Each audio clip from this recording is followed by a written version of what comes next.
ఏ మనిషి జీవితాన్ని మార్చలేడు. మార్పు అనేది, ఉజ్జీవం అనేది, వెలిగించబడం అనేది అది కేవలం దేవుని ఆత్మ కార్యం మాత్రమే.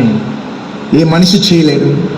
కాబట్టి మనం అందరం, నేను ప్రసంగిస్తుండగా, మీరు వినిచుండగా, అందరము మనం పరిశుద్ధాత్మపై ఆధారపడి దేవుని యొక్క వాక్యాన్ని మనం స్వీకరిస్తాం. పరిశుద్ధుడా మా ప్రియ పరలోకమందున్న మా తండ్రి, ఈ యొక్క రాత్రికాల సమయమందు మేమందరము ఏక స్వరముతో నీకు మొరపెడుచున్నాము. నాయనా, దయచేసి మాతో మాట్లాడము, మా హృదయాలను తెరువుము, మా మననేత్రాలని వెలిగించుము, మా పాపాలని ఒప్పించుము, మా యొక్క నిరుత్సాహకరమైన హృదయాలని బలపరచుము, ఓదార్చుము. నాయనా, నువ్వు ప్రేమామయుడవు, దయామయుడవు, మంచివాడవు, పరిశుద్ధుడవు, నీతిమంతుడవు, సార్వభౌముడవు. నీకు అసాధ్యమంటూ ఏదీ లేదు నాయనా. కాబట్టి దయచేసి మీరు మా మధ్యలో నీ పరిశుద్ధాత్మ కార్యాన్ని నీ వాక్యము ద్వారా జరిగించుము. నీ వాక్యములో శక్తి ఉన్నది నా తండ్రి, నీ ఆత్మలో శక్తి ఉన్నది నా తండ్రి. మేము బలహీనులముగా నీ యొక్క సన్నిధికి వస్తున్నాము. దయచేసి నా తండ్రి, నీ వాక్శక్తి ద్వారా, నీ ఆత్మ కార్యము ద్వారా మా జీవితాల్లో గొప్ప మార్పుని తీసుకురమని మేము ప్రార్థనము.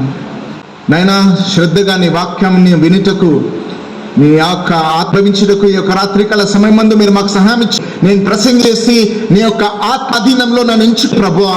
నీ యొక్క మాటలు పరిచి, నీ చిత్తాన్ని ప్రత్యక్షపరిచి, నీ మహిమ కార్యాలని మా హృదయాల్లో జరిగించుమని, మా పాపాల గురించి మరణించి తిరిగి లేచిన మా యేసు క్రీస్తు ప్రభు నామంలో వేడుకొనుచున్నాము తండ్రి.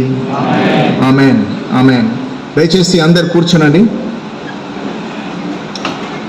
ఈ సమయంలో చాలా ప్రాముఖ్యమైన అంశం గురించి నేను మీతో మాట్లాడాలనుకుంటున్నాను. ఆ యొక్క అంశం ఏమిటంటే ప్రమాదకరమైన నాయకత్వం. ప్రమాదకరమైన నాయకత్వం. మీరు నోట్స్ తీసుకోండి. కానీ నేను నా ఒక పేజీలు ఉన్నాయన్నమాట.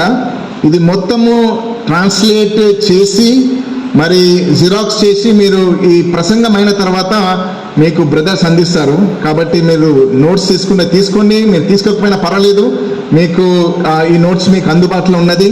కాబట్టి మీరు వాక్యాన్ని జాగ్రత్తగా వినవలసిందిగా కోరుచున్నాను. నాయకత్వం అనేది ఒక గొప్ప దీవెన. నాయకత్వం అనేది ఒక గొప్ప ఆనందకరమైన విషయము. అలాగనే నాయకత్వం అనేది ప్రమాదకరమైనది కూడా. నాయకత్వం అనేది ప్రమాదకరమైనది కూడా. ఈ రాత్రికాల సమయంలో నాయకత్వం ఎలాగా ప్రమాదకరమైనది, ఏ రీతిగా మనము ఆ ప్రమాదంలో పడవచ్చు, ఇది కేవలము వాక్యంలో జరిగింది, గతంలో ఏమైంది దాని గురించి మాట్లాడనీకనే మనం ఇక్కడ లేము. కానీ గతంలో జరిగింది ప్రస్తుత కాలంలో జరుగుతుంది. మనము కూడా దీనిలో పాలిభాగస్తులముగా ఉండవచ్చు. మన హృదయాలని మనం పరిశీలించుకోవాలా. ఈ యొక్క ప్రమాదకరమైన నాయకత్వపు స్వభావంతో నేను తరచుగా పోరాడుతుంటాను. ఎందుకంటే ఈ శోధనలో మీరు పడచ్చు, నేను పడచ్చు, మనమందరము ఈ శోధనకి గురి కావచ్చు. కాబట్టి ఈ సమయంలో మనము ఈ యొక్క వాక్యాన్ని ధ్యానిస్తాము. నేను వాక్యాన్ని తీసుకుపోయే భాగము 1వ రాజులు 11వ అధ్యాయము, 11వ అధ్యాయము, 12వ అధ్యాయము, 13వ అధ్యాయము, 14వ అధ్యాయము. 4 అధ్యాయాలు చూస్తాం. కానీ నేను 4 అధ్యాయాలు చదవడానికి మనకు సమయం సరిపోదు. మనం చదివేలోపు మనకు గంట అయిపోతే నేను దిగిపోవాల్సిందే. కాబట్టి నేను క్లుప్తంగా చెప్తాను. ఇక్కడ క్లుప్తంగా నేను చెప్తాను. బ్రదర్ కూడా అక్కడిక్కడ అవసరం ఉన్నట్లయితే మనకు తెలుగులో కూడా చదివి వినిపిస్తాడు. ఎందుకంటే నా దగ్గర ఇంగ్లీష్లో ఉన్నది కాబట్టి బ్రదర్ కూడా చదివి వినిపిస్తారు. కాబట్టి జాగ్రత్తగా విని ఈ వాక్యాన్ని మనం ధ్యానిస్తాం. 1వ రాజులు 11వ అధ్యాయము సొలొమోను ఎలా పడిపోయినాడు దాని గురించి వివరిస్తుంది. మనకు తెలుసు ఎలాగా దేవుడు తన కృపలో దావీదును లేపాడు. పాపము చేసినప్పటికీ, వ్యభిచారము చేసినప్పటికీ దేవుడు తన పాపాన్ని క్షమించి ఏ స్త్రీతో అయితే ఆయన వ్యభిచారం చేశాడో ఆ స్త్రీ ద్వారా కలిగిన కుమారుడిని రాజుగా దేవుడు ఎంచినాడు. ఆ రాజే సొలొమోను. మనకు తెలిసిన విధంగా వాక్యములో మరి ఈ యొక్క ప్రపంచపు చరిత్రలో ఎవడు కూడా సొలొమోన్ లాంటి ఐశ్వర్యవంతుడు కానీ అలాగనే జ్ఞానవంతుడు కానీ లేడు. కానీ అదే ఐశ్వర్యవంతుడు, బలవంతుడు, జ్ఞానవంతుడు ఎలాగా ఘోరంగా తన యొక్క వృద్ధ జీవితంలో పడిపోయినాడో ఈ యొక్క వాక్యము మనకు తెలియపరుస్తుంది.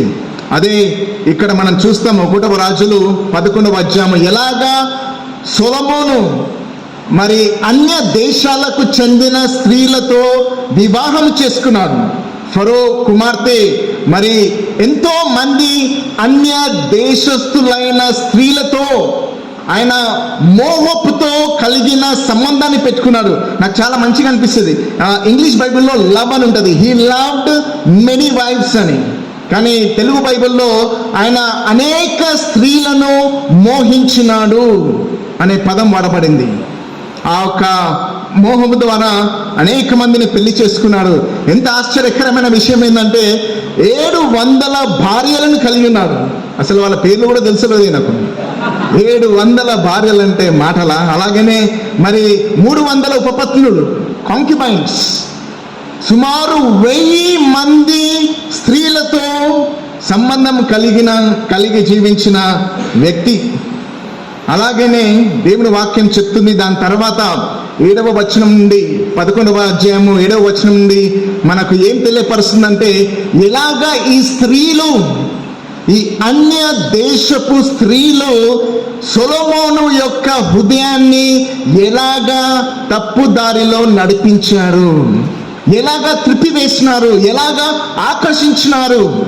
దేవుడు తేటగా చెప్పినాడు ధర్మశాస్త్రములో, మీరు ఇతర దేశస్థుల స్త్రీలతో కానీ మగవారితో కానీ ఎటువంటి సంబంధము పెట్టుకోకూడదు.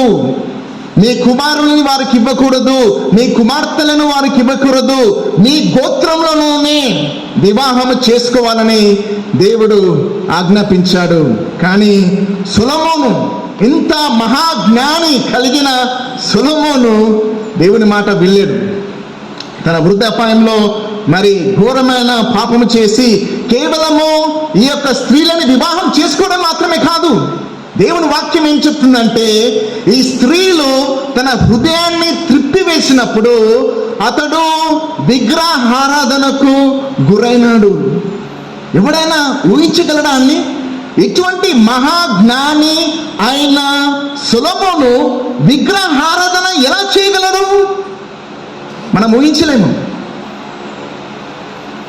మనిషికి ఎంత జ్ఞానం ఉన్నా, తెలివి ఉన్నా, బలమున్నా, అనుభవాలున్నా పడిపోలేడు అనేది మనం హామీగా చెప్పలేము.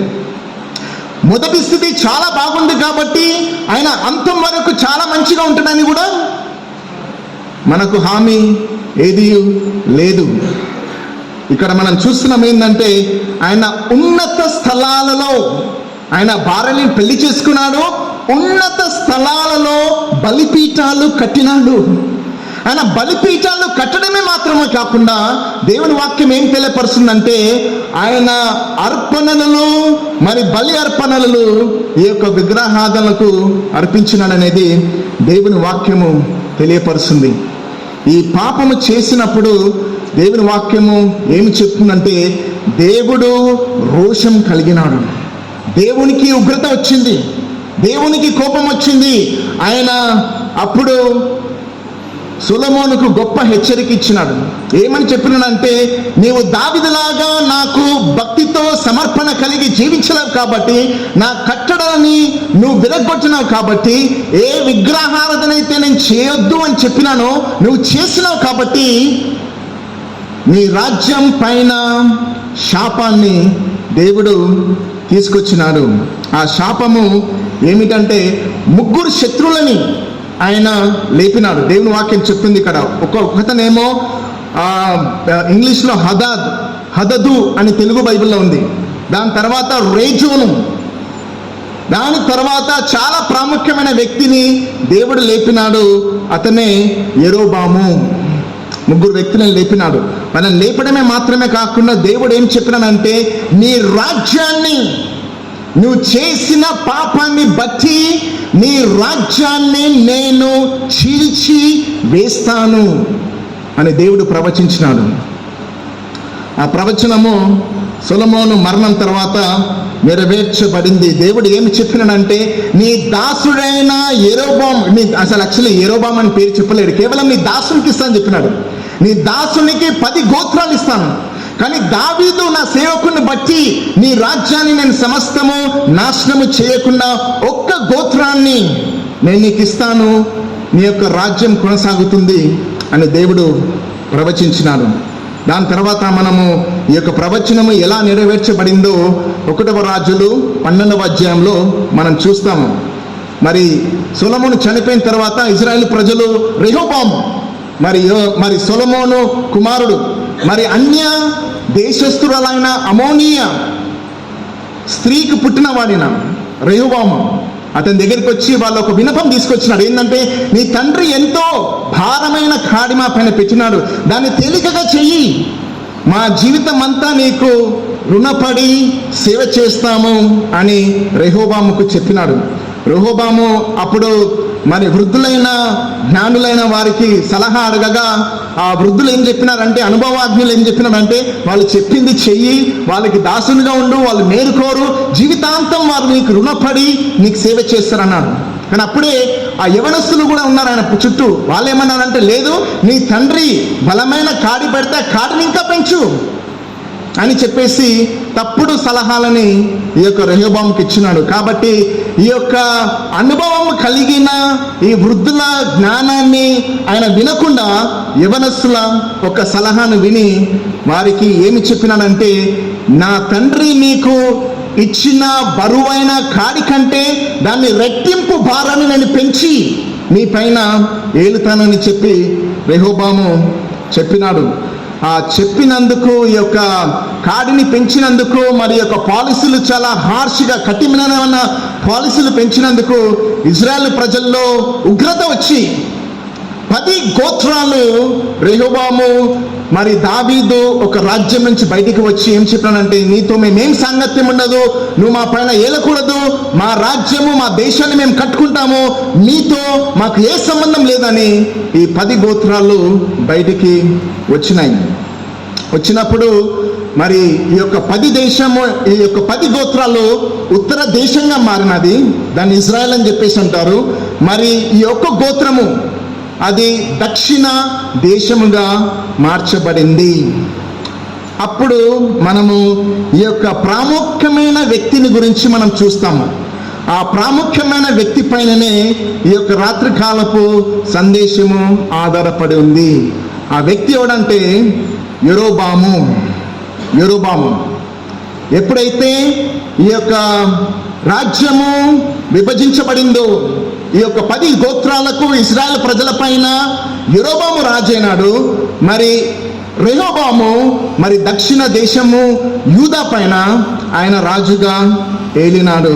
మరి యెరోబాము ఎప్పుడైతే రాజు అయినాడో ఘోరమైన పాపాలు చేశాడండి. ఇజ్రాయేలు చరిత్రలో చేయని పాపాలు ఆయన చేసినాడు. మరి మనము ఈ వ్యక్తి నుంచి ఏమి నేర్చుకోగలము? ఈయన చేసిన పాపాలు 4 ఘోరమైన పాపాలు 4 మనం 1వ రాజులు 12వ అధ్యాయము 25 నుండి 33 వచనాలలో మనం చూస్తాము. 1వ రాజులు 12వ అధ్యాయము 25 నుండి 33 వచనాలలో మనం చూస్తాము. మొట్టమొదటి పాపం ఏంటంటే విగ్రహారాధన విచ్చలవిడిగా వ్యాపించడం ఈ యొక్క రాజు చేయడము మనము చూస్తాము. ఎప్పుడైతే ఈ యొక్క రాజ్యము విభజించబడిందో ఆయన 2 బంగారపు దూడలు బేతేల్లో దానిలో స్థాపించి ప్రజల్ని యెరూషలేము వైపు పోకుండా ఈ యొక్క ఉత్తర ప్రాంతంలోనే వాళ్ళని అదుపుగా ఉంచుకోనీకి ఈ యొక్క పని చేశాడని దేవుని వాక్యము చెబుతుంది. ఏం చేసినాడు ఆయన? మొట్టమొదటిగా 2 బంగారపు దూడలని స్థాపించిన మనం దేవుని వాక్యంలో చూస్తాము. అక్కడ ఆయన విగ్రహారాధనను మరి యొక్క బలి అర్పణలను అక్కడ చేయడము మనం వాక్యంలో చూస్తాము. రెండవది ఘోరమైన పాపం చేసి ఏంటంటే, ఈ యొక్క దేవాలయంలో కేవలము లేవి యొక్క గోత్రం నుంచి వచ్చేవారే యాజకులుగా సేవ చేయాలి. అయితే ఇక వాక్యంలో మనం ఏం చూస్తామంటే, లేవి యొక్క గోత్రం నుంచి కాకుండా వచ్చే మనుషులని ఆయన యాజకులుగా నియమించడము ఈ యొక్క వచనంలో మనం చూస్తాము. అదే కాకుండా ఆయన ఉన్నతమైన స్థలాలలో బలిపీఠాలు కట్టి ప్రజలు అక్కడ ఈ విగ్రహారాధన చేయడానికి ఎంతో ప్రోత్సహించడం మనము చూస్తాము. అదే కాకుండా దేవుడిచ్చిన పండుగల్లో ఎన్నో పండుగలు ఉన్నాయి. అదే కాకుండా ఆయన మరొక పండుగ కనిపెట్టినాడు. 8వ నెలలో మరొక పండుగ కనిపెట్టి, ఈ పండుగను ధర్మశాస్త్రంలో లేని పండుగను మీరు జరుపుకోవాలి అని అది కూడా యెరోబోము నియమించినాడు. అయితే ఏమైంది? ఇవన్నీ ఘోరమైన పాపాలు చేసినందుకు, ఉన్నతమైన స్థలాల్లో బలిపీఠాలు కట్టినందుకే, మరి ఈ యొక్క 2 బంగారపు దూడలు స్థాపించినందుకే, మరి లేవీలు కాని వారిని యాజకులుగా నియమించినందుకే, అలాగనే ఒక కొత్త పండుగ తీసుకొని వచ్చినందుకే దేవునికి ఎంతో ఉగ్రత కలిగినట్లు దేవుని వాక్యంలో మనము చూస్తాము. అయితే ఏం చేసినాడు మరి? దేవునికి ఎంతో ఉగ్రత కలిగి మరి 13వ అధ్యాయంలో దేవుడు తనకు వ్యతిరేకంగా తిరిగినప్పుడు ఆయన ప్రవక్తను పంపించినాడు. ప్రవక్తను పంపించి ఏమి చెప్పినాడంటే, నువ్వు కట్టిన బలిపీఠమును యోషియా రాజునప్పుడు సర్వనాశనం చేస్తాడు అన్నట్టు ఆయన ప్రవచించినాడు. ఆ ప్రవచనం ఇచ్చినప్పుడు మరి యెరోబాముకి ఎంతో కోపం కలిగి తన హస్తాన్ని చాచినాడు అతన్ని అరెస్ట్ చేయనీకి. అప్పుడు ఆయన చెయ్యి ఎండిపోయి కదలకుండా అలాగే నిలిచిపోయిందని దేవుని వాక్యము సెలవిస్తున్నది. అప్పుడు ఆయన ప్రవక్తలను వేడుకున్నాడు, దేవునికి ప్రార్థన చేయి, దేవుడు నన్ను స్వస్థపరిచినట్లు. ఆయన ప్రార్థన చేసినప్పుడు దేవుడు ఆ హస్తాన్ని స్వస్థపరిచి మరలా ఆ చెయ్యి మంచిగా అవ్వడము మనము చూస్తాము. దాని తర్వాత ఇన్ని దేవుడు అక్కడ ఇచ్చిన వార్నింగ్, హెచ్చరిక అయిన తర్వాత కూడా దేవుని వాక్యం చెప్తుంది, యెరోబాము ఆయన విగ్రహారాధన మారలేడు. ఆయన అలాగేనే కొనసాగించినాడు. భక్తిహీనమైన కార్యాలని అలాగానే కొనసాగించి ఆయన రాజుగా పరిపాలించాలని దేవుని వాక్యము మనకు తెలియపరుస్తుంది. అయితే 1వ రాజులు 14వ అధ్యాయంలో వస్తే ఇక్కడ మనము యెరోబాము ఎలాగా నాశనమయ్యాడు, ఎలాగా ఆయన యొక్క రాజ్యము కూలిపోవడం ప్రారంభించింది అనే విషయాన్ని మనము ఇక్కడ చూస్తాము. యెరోబాముకు కుమారుడు ఉండే, ఆ కుమారుడు అబియా మరి జ్వరం వచ్చి రోగం వచ్చి మరణ పరిస్థితిలో ఉండగా మరి ఆయన భార్యని పంపించినాడు ప్రవక్త దగ్గరికి, స్వస్థత వస్తుందేమో అని చెప్పేసి. కానీ ఈ యొక్క అబైజా ఎప్పుడైతే రోగపాలైనాడో మరి ప్రవక్త దగ్గరికి వెళ్ళినప్పుడు, ఈ ప్రవక్త పేరు అహియా, అప్పుడు ఆయన ప్రవచనం ఇచ్చాడు. ఏం ప్రవచనం ఇచ్చాడంటే, ఈ యొక్క బాలుడు చనిపోతాడు, ఈ బాలుడు చనిపోవడమే కాకుండా యెరోబాము యొక్క రాజ్యము వంశము సర్వనాశనం అయిపోతుంది అనే ప్రవచనం కూడా మనము ఇక్కడ మనం చూస్తాము. ప్రాముఖ్యంగా ఇక్కడ ఇచ్చిన వాక్యంలో మనం చూసినట్లయితే 22 సంవత్సరాలు ఆయన ఏలిన తర్వాత మరి ఇటువంటి భయంకరమైన ప్రవచనము తన కుటుంబం పైన, రాజ్యం పైన, వంశం పైన వచ్చిన తర్వాత ఆయన చనిపోవడం అనేది మనము దేవుని యొక్క వాక్యములో మనం చూస్తాము. అయితే అబైజా చనిపోయినాడు, వేరే కుమారుడు నాదాబు ఉండే. ఆ నాదాబు మరి యెరోబాము రాజు అయి చనిపోయిన తర్వాత నాదాబు రాజు అయినాడు. ఆ రాజు కేవలము 2 సంవత్సరాలు మాత్రమే పరిపాలించాడు. ఎందుకంటే దేవుని యొక్క ప్రవచనము అక్కడ నెరవేర్చబడడం ప్రారంభమైంది. ఒక్కసారి మనము 1వ రాజులు 15వ అధ్యాయము 28 నుండి 30 వచనాలు మనం చూస్తాము. 1వ రాజులు 15వ అధ్యాయము 28 నుండి 30 వచనాలు మనం చూస్తాము. బ్రదర్ మనకు చదివి వినిపిస్తారు, దయచేసి గమనించండి. ఎలాగా యెరోబాము ఒక వంశము నాశనం అయిపోయింది. రాజైన ఆసా ఏలుబడిలో 3వ సంవత్సరమందు బయోషా అతన్ని చంపి అతనికి మారుగా రాజాయను. తాను రాజు కాగానే ఇతడు యెరోబాము సంతతి వారిని అందరినీ హతం చేసెను. ఎవరినైనా యెరోబామునకు సజీవునిగా ఉండనీయక అందరినీ నశింపజేసెను. తన సేవకుడైన షిలోనీయుడైన అహియా ద్వారా యెహోవా సెలవిచ్చిన ప్రకారంగా ఇది జరిగింది. తాను చేసిన పాపముల చేత ఇశ్రాయేలు వారు పాపము చేయుటకు కారకుడై యెరోబాము ఇశ్రాయేలీయుల దేవుడైన యెహోవాకు కోపము పుట్టింపగా ఈలాగున జరిగెను. చూశారండి ఏమని చెప్తుంది? He left to the house of Jeroboam not one that breathed until he had destroyed it. ఒక్కడు కూడా ఊపిరితో లేకుండా తన కుటుంబాన్ని సర్వనాశనం చేశాడని దేవుని వాక్యము చెబుతుంది. అయితే మనం ఇక్కడ ఏం చూస్తాము? ఈ యొక్క ప్రమాదకరమైన నాయకత్వము అనే విషయంలో మనం చూసినట్లయితే యెరోబాము ఎలాగా ప్రమాదకరమైన నాయకత్వానికి గురయ్యి తనకును తన కుటుంబానికి ఇజ్రాయెల్ దేశం అంతటికి నాశనం తీసుకొచ్చే పరిపాలన చేశాడనేది మనం ఇక్కడ చూస్తున్నాము. కాబట్టి మనం ఏమి నేర్చుకోగలము యెరోబాము ఒక నాయకత్వం నుంచి? ఇలాంటి ప్రమాదకరమైన నాయకత్వం నుంచి మీరు నేను పాస్టర్లుగా నాయకులుగా ఎలాగా జాగ్రత్తగా ఉండగలము? అది కొన్ని విషయాలు చెప్పే ముందు కొన్ని సత్యాలను మనం ఇక్కడ గమనించాలండి. మొట్టమొదటిది ఏంటంటే, యెరోబాముని రాజు ఎవరు చేశారు? యెరోబాముని రాజు ఎవరు చేశాడు? తనే వచ్చి చెప్పినాడు ఆ సొలొమోనుకి, నువ్వు చనిపోయిన తర్వాత నేను రాజు అయిపోతాను, నేను రాజు కావాలని నాకు ఆశ ఉన్నది, కాబట్టి నీ యొక్క రాజ్యాన్ని నేను పరిపాలిస్తాను, నేనే రాజు అయిపోతానని చెప్పేసి ఎప్పుడైనా ఆయన ఆశ కలిగినాడా? అసలు ఆయన కలలో కూడా అనుకోలేడేమో.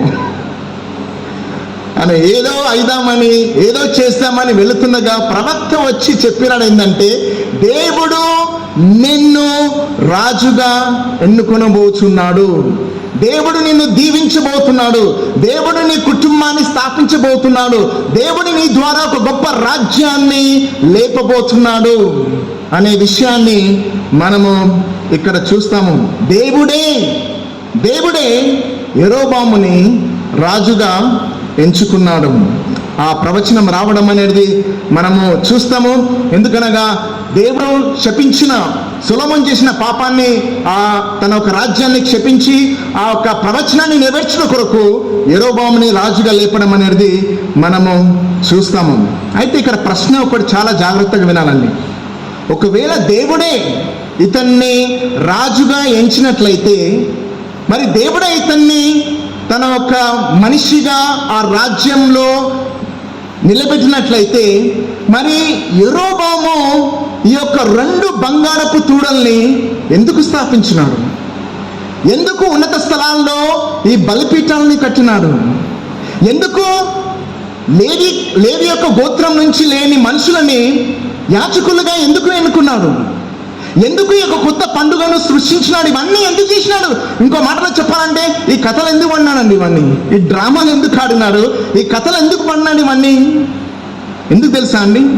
దయచేసి మనము గమనించవలసిన విషయం ఏంటంటే, ఒక మెయిన్ కారణము ఎందుకు యెరోబాము ఇటువంటి భయంకరమైన నీచమైన కార్యాలు చేయడానికి ఎందుకు ఆయన ప్రయత్నించినాడు, ఎందుకు చేసినాడు? ఎందుకు తెలుసా అండి? ప్రజల్ని ఎక్కడ పోగొట్టుకుంటాడో అని,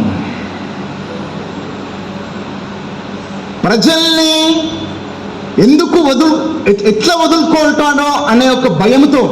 ఎందుకంటే ప్రజలు ఉన్నప్పుడే శక్తి ఉంటుంది, ప్రజలు ఉన్నప్పుడే నియంత్రణ ఉంటుంది, ప్రజలు ఉన్నప్పుడే అధికారం ఉంటుంది, ప్రజలు ఉన్నప్పుడే డబ్బు ఉంటుంది, ప్రజలు ఉన్నప్పుడే రాజ్యం ఉంటుంది, ప్రజలు ఉన్నప్పుడే గౌరవం ఉంటుంది, ప్రజలు ఉన్నప్పుడే ఆకర్షణ ఉంటుంది, ప్రజలు ఉన్నప్పుడే నీకు మహిమ, నీ యొక్క పేరు ప్రఖ్యాతలు నువ్వు కట్టుకుంటావు.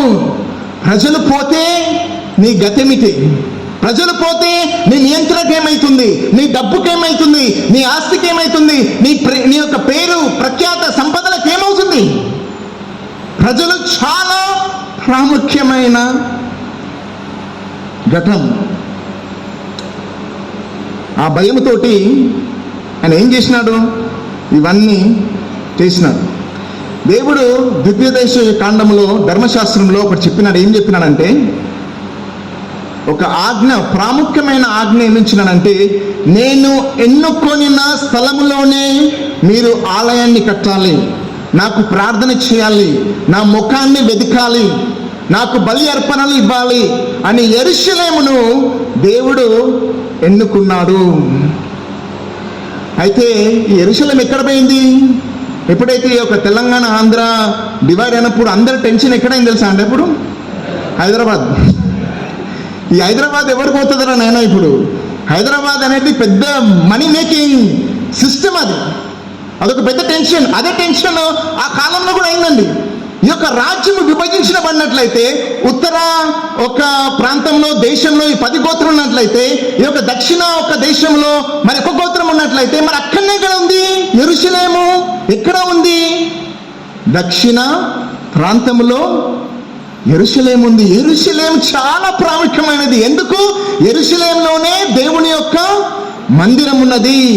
యెరూషలేంలోనే పండుగలని జరుపుకోవాలి. యెరూషలేంలోనే యాజకులు సేవ చేస్తున్నారు. యెరూషలేంలోనే బలి అర్పణలు చేయాలి. యెరూషలేంలో కాకుండా ఎక్కడ చేయకూడదు. అయితే ఈయన రాజు అయిపోయినాడు యెరొబోము. 10 గోత్రాలండి. కేవలం రెహోబాముకు ఒకే ఒక గోత్రం, కానీ ఈయనకు 10 గోత్రాలు కలిగినది. కానీ ఇప్పుడు టెన్షన్ అయింది. ఇప్పుడు టెన్షన్ ఏంటంటే, వీళ్ళు ఆరాధించాలంటే ఎక్కడ పోవాలా? దక్షిణ ప్రాంతానికి వెళ్ళాలా? వీళ్ళు బలి అర్పణలు చేయాలంటే ఎక్కడికి వెళ్ళాలా? దక్షిణ ప్రాంతానికి వెళ్ళాలా? పండుగలు జరుపుకోవాలంటే ఎక్కడ పోవాలా? దక్షిణ ప్రాంతానికి వెళ్ళాలా? యెరూషలేంకి వెళ్ళాలా? యెరూషలేములో ఉన్న రాజు ఎవరు? రెహోబాము. మరి వీళ్ళు ఇట్లా పోయినట్లయితే, పదే ఈ యొక్క దేశానికి పోయినట్లయితే, యెరొబోము పరిపాలించిన ప్రాంతానికి వెళ్ళినట్లయితే, యెరూషలేంకి వెళ్ళినట్లయితే, అక్కడ పోయిన తర్వాత అరే ఇక్కడనే ఉంటే బాగుంటుండే కదా. ఎందుకంటే యెరూషలేం ఈయన ఉన్నది, దేవుడు ఇక్కడనే ఉన్నాడు, ఆయన సన్నిధి ఈయన ఉన్నది, మరి ఇక్కడ బలి అర్పణలు చేయాలి, కాబట్టి ఇక్కడనే ఉంటే బాగుంటుంది కదా అని వాళ్ళు మొత్తం మైండ్ డైవర్ట్ అయిపోతే, నా గతి ఏంటి, నా సంగతి ఏంటి అని ఆలోచించి ఆయన మంచి ప్లాన్ ఇచ్చినారు. దేవుని వాక్యంలో చెప్పింది ఏంటంటే, తన హృదయానికి ఇలా కౌన్సిల్ ఇచ్చుకున్నట్టండి. The worst counsel you give is your own heart. Listening to your own heart. నీ యొక్క హృదయంని వినడము, భయంకరమైన సలహాలు తీసుకోవడం. ఆయన ఏమనుకున్నాడు అయితే, ఇట్లా అయితే చాలా డేంజర్, నాకు పెద్ద ప్రాబ్లం అవుతుంది, కాబట్టి ఏం చేస్తానంటే, నేను 2 బంగారపు దూడలను స్థాపించి బేతేల్లో దానిలో పెట్టి, ఇదే నీ దేవతలు, నీ దేవుడు ఐగుప్తు ఒక బానిసత్వం నుంచి దేవుడు నియమించిన దేవుళ్ళు ఇవే, మీరు యెరూషలేం పోయి అక్కర్లేదు, అక్కడ కానుకలు ఇచ్చేది అక్కర్లేదు, అక్కడ బలులు అర్పించేది అక్కర్లేదు, ఆ ప్రాంతాన్ని దర్శించేది అక్కర్లేదు, మీరు ఇక్కడనే ఉండి మీరు దేవుణ్ణి ఆరాధించవచ్చు. యాజకులు కావాలా? ఉన్న యాజకులు, లేవులైతే ఏంది, ఎవరైతే ఏంది, యాజకులు కావాలి కదా, పెట్టేసిన. బలిపీఠాలు కావాలా? ఎక్కడ పడితే ఎక్కడ చేసుకోండి. మీరు పండుగ కావాలా? దేవుడిచ్చిన పండుగ కంటే ఇంకో పండుగ కూడా ఇస్తున్నాను మీకు, ఎంజాయ్ చేసుకోండి. ఎందుకు ఇవన్నీ చేసినాను? ఎందుకంటే ప్రజల్ని తన అదుపులో పెట్టుకోవడానికి. దయచేసి ఒక మాట వినాలండి మనం పాస్టర్లుగా. మీరు అనుకోకండి నేను అంత దుర్మాన్ని కానని, నేను చాలా మంచిగా ఉన్నా, అట్లండి కాదండి. ప్రజల్ని అదుపులో పెట్టుకోవడానికి మనిషి ఎటువంటి నీచమైన కార్యాన్ని చేయగలరు. ప్రజల్ని గుప్పట్లో పెట్టుకోవాలండి. ఇంక పొలిటికల్ లీడర్సే కాదు, పాస్టర్లు కూడా చేయగలరు. దైవజనులే చేయగలరు ఇటువంటి పని. ఈయన దేవుని ద్వారా ఎన్నుకోబడిన వ్యక్తి. ప్రజల్ని అదుపులో పెట్టుకోవడానికి ఎటువంటి నీచ కార్యానికైనా మనము దిగజారగలము. మీరు అనుకోవచ్చే, బ్రదర్ నేను అట్లా కాదని చెప్పేసి, నా గురించి చెప్పాలంటే నేను చేయగలను అన్నాడు. ప్రజల్ని అదుపులో పెట్టుకోవడానికి ఎటువంటి నీచ కార్యాన చేయగలరు. మీరు అంగీకరించినా అంగీకరించకపోయినా ఆ యెరొబోము లాంటి తత్వము ప్రతి వ్యక్తిలో ఉండవచ్చు. ఇక్కడ దాని గురించి మనము జాగ్రత్తగా పడాలి. యెరొబోము ఏం మర్చిపోయినాడు తెలుసా అండి? ఏం మర్చిపోయినాడు తెలుసా? రెండు మర్చిపోయినాడు. మనం కూడా మర్చిపోవచ్చు. రెండు మర్చిపోయినాడు అండి ఆయన. ఏం మర్చిపోయినాడు తెలుసా? మొట్టమొదటిగా ఏం మర్చిపోయినానంటే, ఎటువంటి పనికిరాని అయోగ్యుడైనా చాతగాని వాడైనా అసలు ఎటువంటి విలువ లేని వ్యక్తి అయి ఉండున్నప్పుడు దేవుడు తన పైన కనికరించి కృప చూపించి రాజు చేసినాడు. ఎవరు చేసినాడు? మర్చిపోయినాడు. అది ఎక్కడి నుంచి వచ్చిందో మర్చిపోయినాడు. ఇప్పుడు అంత దృష్టి ఎక్కడ పైన? స్థానం పైన, అధికారం పైన, డబ్బు పైన, రాజ్యం పైన దృష్టి పోయింది అక్కడ. ఇంకోటి ఏం తెలుసా అండి? ఇంకోటి విషయం తెలుసా? అసలు చాలా ఆశ్చర్యకరమైనది ఏంటంటే, దేవుడు ఏమంటాడు తెలుసా అండి? ఒక్కసారి వచనం చదవండి. ఆ చదివితే మనకు చాలా, ఒక్కటే వచనం చాలా ప్రోత్సాహం కలుగుతుంది. దేవుడే చెప్పినాడండి, అరే నువ్వు నీ రాజ్యానికి ఏమవుతుంది, నీ ప్రజలకు ఏమైనది, దేని గురించి నువ్వు చింతించకు. ఒకే ఒక్క విషయాన్ని చెప్పినాడండి. రాజు మాత్రమే చేయకుండా తనను సంరక్షిస్తానని, తన కుటుంబాన్ని దీవిస్తానని, ఇజ్రాయెల్ ప్రజలు నీకు ఇచ్చేస్తా అని కూడా దేవుడే చెప్పినాడు. అది 11వ అధ్యాయము 38వ వచనం చూడండి ఒకసారి. 1వ రాజులు, అందరూ దయచేసి ఒకసారి చూడండి. అది నేను నీకు ఆజ్ఞాపించినదంతయు నీవు విని నా మార్గములను అనుసరించి నడుచుచు నా దృష్టికి అనుకూలమైన దానిని జరిగించుచు నా సేవకుడైన దావీదు చేసినట్లు నా కట్టడలను నా ఆజ్ఞలను గైకొన్న ఎడల నేను నీకు తోడుగా ఉండి, ఏమని చెప్తున్నాడు? మొట్టమొదటిగా నీకు తోడుగా ఉండి, నేను నీకు తోడుగా ఉండి భూమి ఆకాశాలను సృష్టించిన నేను సృష్టికర్తను. నేను నీకు ఎవ్వడు ఉన్నా లేకుండా, నీకు ధనమున్నా లేకున్నా, మనుషులున్నా లేకున్నా, మరి నీకు చారియట్స్, హార్సెస్, గుర్రాలున్నా లేకున్నా నేను నీకు ఉంటానని చెప్పినాను. రెండవది ఏం చెప్పినా చూడండి. దావీదు కుటుంబమును శాశ్వతముగా నేను స్థిరపరిచినట్లు నిన్నును స్థిరపరిచి ఇశ్రాయేలు వారిని నీకు అప్పగించదను. ఏమని చెప్పినానండి? దావీదును ఎలాగైతే నేను స్థిరపరిచినానో నేనే నిన్ను స్థిరపరుస్తున్నాను. నేను నిన్ను స్థిరపరుస్తాను. ఎవరిని ఇస్తాడు? ఎవరిని ఇస్తున్నాడు? యెరొబోముకు. ఇజ్రాయేలు వారిని నేను ఇస్తానని చెప్పినాడు. దేవుడే చెప్పినాడు. ఈయన ఎందుకు ఇవన్నీ చేసినాడు? దూడలు ఎందుకు లేపినాడు? యాజకులు కాని వారిని యాజకులు ఎందుకు చేసినాడు? ఉన్నత స్థలంలో బలిపీఠాలు ఎందుకు కట్టినాడు? పండుగను ఎందుకు సృష్టించినాడు? ఇవన్నీ దేనికోసం చేసినాడు? ఇజ్రాయెల్ ప్రజల్ని తన గుప్పెట్లో ఉంచుకుని దేవుడే చెప్తున్నాడు. ఏం చెప్తున్నాడు? వాళ్ళు నీ వాళ్ళే, నేను స్థిరపరుస్తాను. నువ్వు ఒకే ఒకటి చేయాలా? ఏం చేయాలా? ఒకే ఒకటి. నువ్వు పని చేసేది, నువ్వు చేసేది ఒక్కటే. ఒక రాజుగా నువ్వు చేసేది ఒక్కటే. ఇది నువ్వు చెయ్యి, తక్కినంతా నేను చూసుకుంటాను. నేను నీతో ఉంటాను. నేను నీ యొక్క యుద్ధాలకు పోరాడతాను. నేను నీకు విజయాన్ని ఇస్తాను. నేను నీకు అభివృద్ధి ఇస్తాను. నేను ప్రజల్ని ఇస్తాను. నిన్ను దీవిస్తాను. నేను వాడుకుంటాను. నువ్వు చేసేది ఒక్కటే. ఏందది? ఏందది? నా మాట విను.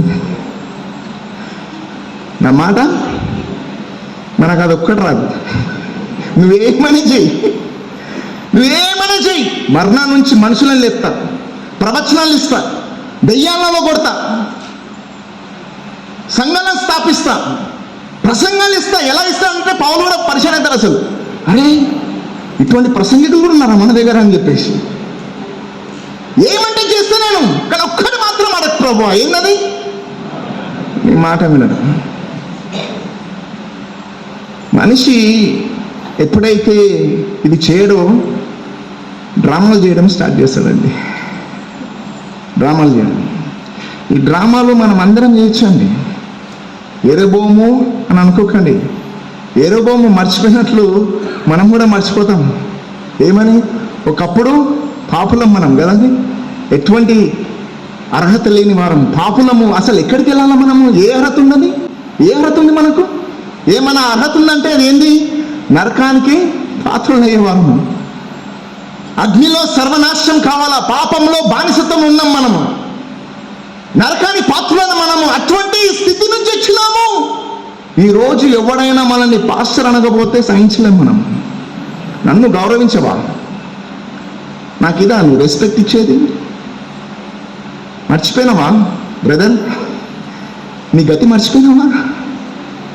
నీ పూర్వస్థితి మర్చిపోయినావా? ఒక్కసారి ఆలోచించు. ఎక్కడ ఉండే? నా గురించి ఆలోచించినప్పుడు బస్తీలో ఉండండి నేను. Slum area. స్లమ్ అంటే తెలుసు కదండి, ఘోరమైన. అప్పుడు వర్షాకాలం వచ్చినప్పుడు, ఇట్లా వర్షాకాలం వచ్చినప్పుడు మా ఒక రూమ్లో అంతా మొత్తం డ్రైనేజ్, ఆ కక్క చుచ్చు అన్నీ మా రూమ్లో వస్తుండే. మేము అట్లా బ్రతికినాం మేము. అదే కాకుండా ఘోరమైన పాపం స్థితిలో ఉండే. బస్తీల నుంచి వచ్చిన వ్యక్తిని, అటువంటి ఒక ఘోరమైన పాపిగా ఉండి అసలు దేవుణ్ణి వెతికని వ్యక్తిని, దేవుడు అంటే ఇష్టం లేని వ్యక్తిని నరకానికి నడవడం కాదు, పరిగెత్తుతున్నాను.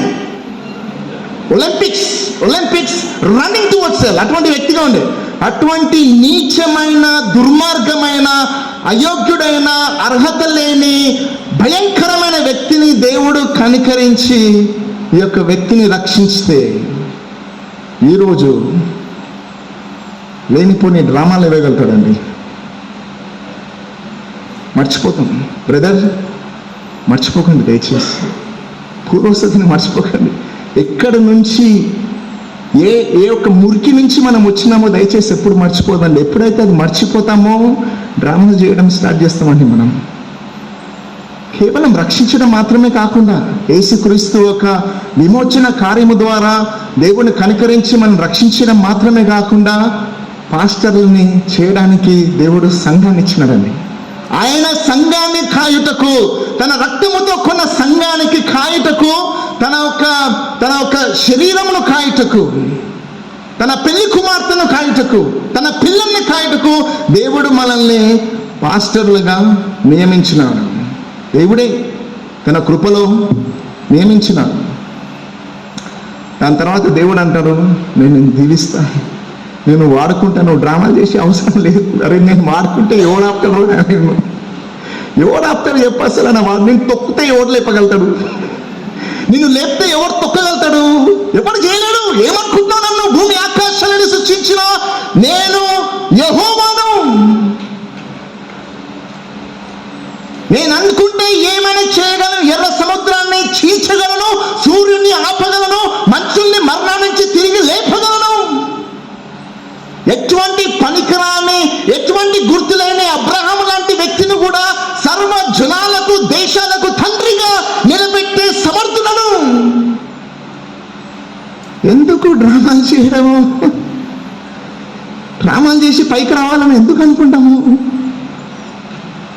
అవసరం లేదు. వద్దు మనకి ఇవన్నీ చేస్తే ఎవరికి నష్టము? మనకే నష్టం ఇవన్నీ. మర్చిపోకండి, ఎటువంటి పాపం నుంచి దేవుడు మనం రక్షించాడు. మర్చిపోకండి, ఆయననే తన కృపలో నాయకులుగా ఎన్నుకుంటున్నాడు. కొంతమందిని ఇంకా పాస్టర్లు కాకపోవచ్చు, ఫ్యూచర్లో కావచ్చు. దేవుడే చేయగలడు అది. నీ పరిచర్యను సంరక్షించి ప్రజల్ని తన శిలువ వైపు నడిపించి నీ సంఘంను అభివృద్ధి చేసే దేవుడు ఆయన్నే. నీ సామర్థ్యం వల్ల నీవు చేయలేవు. కానీ మనం ఏం చేస్తాము? అన్నీ మర్చిపోతాం. మర్చిపోయి ఏమనుకుంటామంటే, ఇప్పుడు నేనే రాజును, నేనే మంత్రిని, నేనే ఏదో ఒకటి చేసి పరిచయను నేను సంరక్షించుకోవాలి, ఏదో ఒకటి చేసి ఈ పరిచయను ముందుకు సాగించాలి. ఎవరి నుంచి అయినా ఏమైనా వస్తుందా, లేకపోతే ఎక్కడైనా పోతే ఏమైనా జరుగుతుందా, లేకపోతే ఏమైనా చేస్తే ఏమైనా కార్యాలు జరుగుతాయా, ఏమి చేసి నేను చేయగలను అని మనల్ని మనము కౌన్సిల్ ఇచ్చుకుంటామండి. 3 శోధనలు అండి మనకు. ఎందుకంటే మనకు శక్తి కావాలన్నా, ప్రజలు కావాలా, గౌరవం ఇవ్వాలంటే కుర్చీలు ఇస్తాయా, పుల్పిట్ ఇస్తుందా, ఫ్యాన్లు ఇస్తుందా, ఏసీ ఇస్తుందా? మనకు ప్రజలు మాత్రమే కదా ఇచ్చేది. మనకు మనకు గౌరవం కావాలన్నా ప్రజలు కావాలా, డబ్బులు కావాలన్నా ప్రజలు కావాలా, మరి పరిచయం అభివృద్ధి పరచాలన్నా ప్రజలు కావాలా. కాబట్టి ఏంది మనకు 3 శోధనలు ఏంటంటే ప్రజల్ని ఎలాగా మనము తీసుకురావాలా, మన సంఘానికి మన పరిచర్యకు ఎలాగ తీసుకురావాలా. కొన్నిసార్లు చెప్తున్నాను, దయచేసి మన హృదయం కూడా ఎంత ఘోరమైన ఉంటుందంటే అంత మహిమ కోసమే మనం పైన అంతా అది కూడా రావచ్చింది. అది ఎందుకు? దేవుని మహిమ కోసం. ప్రజలు రక్షింపబడాలి, నాశనమైపోతున్నారు ఎంతోమంది, రక్షింపబడాలి. కొన్నిసార్లు ఆ మంచి ఉద్దేశంతో పాటు కల్తీ యొక్క స్వభావాలు కూడా ఉండవచ్చండి. కల్తీ ఒకసారి చూపించినాడండి కొన్ని కల్తీలు. దేవుడు నా హృదయంలో అసలు నన్ను నేను వామిటింగ్ చేసుకోవాలనిపించింది. ఛీ అమ్మా, బయట ఇంత పెద్ద పెద్ద ప్రదర్శన చేస్తున్నాను, బయట ఇంత మంచి భారంతో కలిగి ఉన్న వ్యక్తిగానే ఉన్నాను, ఇదానా స్వభావం దేవుడు చూపించినాడండి. దేవుడు చూపించినాడు. స్టీవెన్ నువ్వు అంతా చేసే దీనికోసమే. చూపించినప్పుడు నేనే ఆశ్చర్యపడిపోయినాను. అరే మీరు నాలాంటి వాళ్ళు కాకపోవచ్చు, ఎందుకంటే మీరు నాకంటే మనుషులు ఉండొచ్చు అనుకోవచ్చు. మీరు ఇటువంటి దాని నా గురించి నేను చెప్తున్నాను. నేను ఇటువంటి వాడిని. చేయగలము. ప్రజల్ని ఎలాగా తీసుకురావాలా, ప్రజల్ని మన కంట్రోల్లో ఎలా పెట్టుకోవాలా, ప్రజలు పోగొట్టుకోకుండా ఎలా కాపాడుకోవాలా అనే ఒక శోధన మనకు కూడా కలిగి ఉండొచ్చు. ఎలాగ మనం చేయగలం అనేది 10 విషయాలు చెప్తానండి. ఓపిక ఉందండి?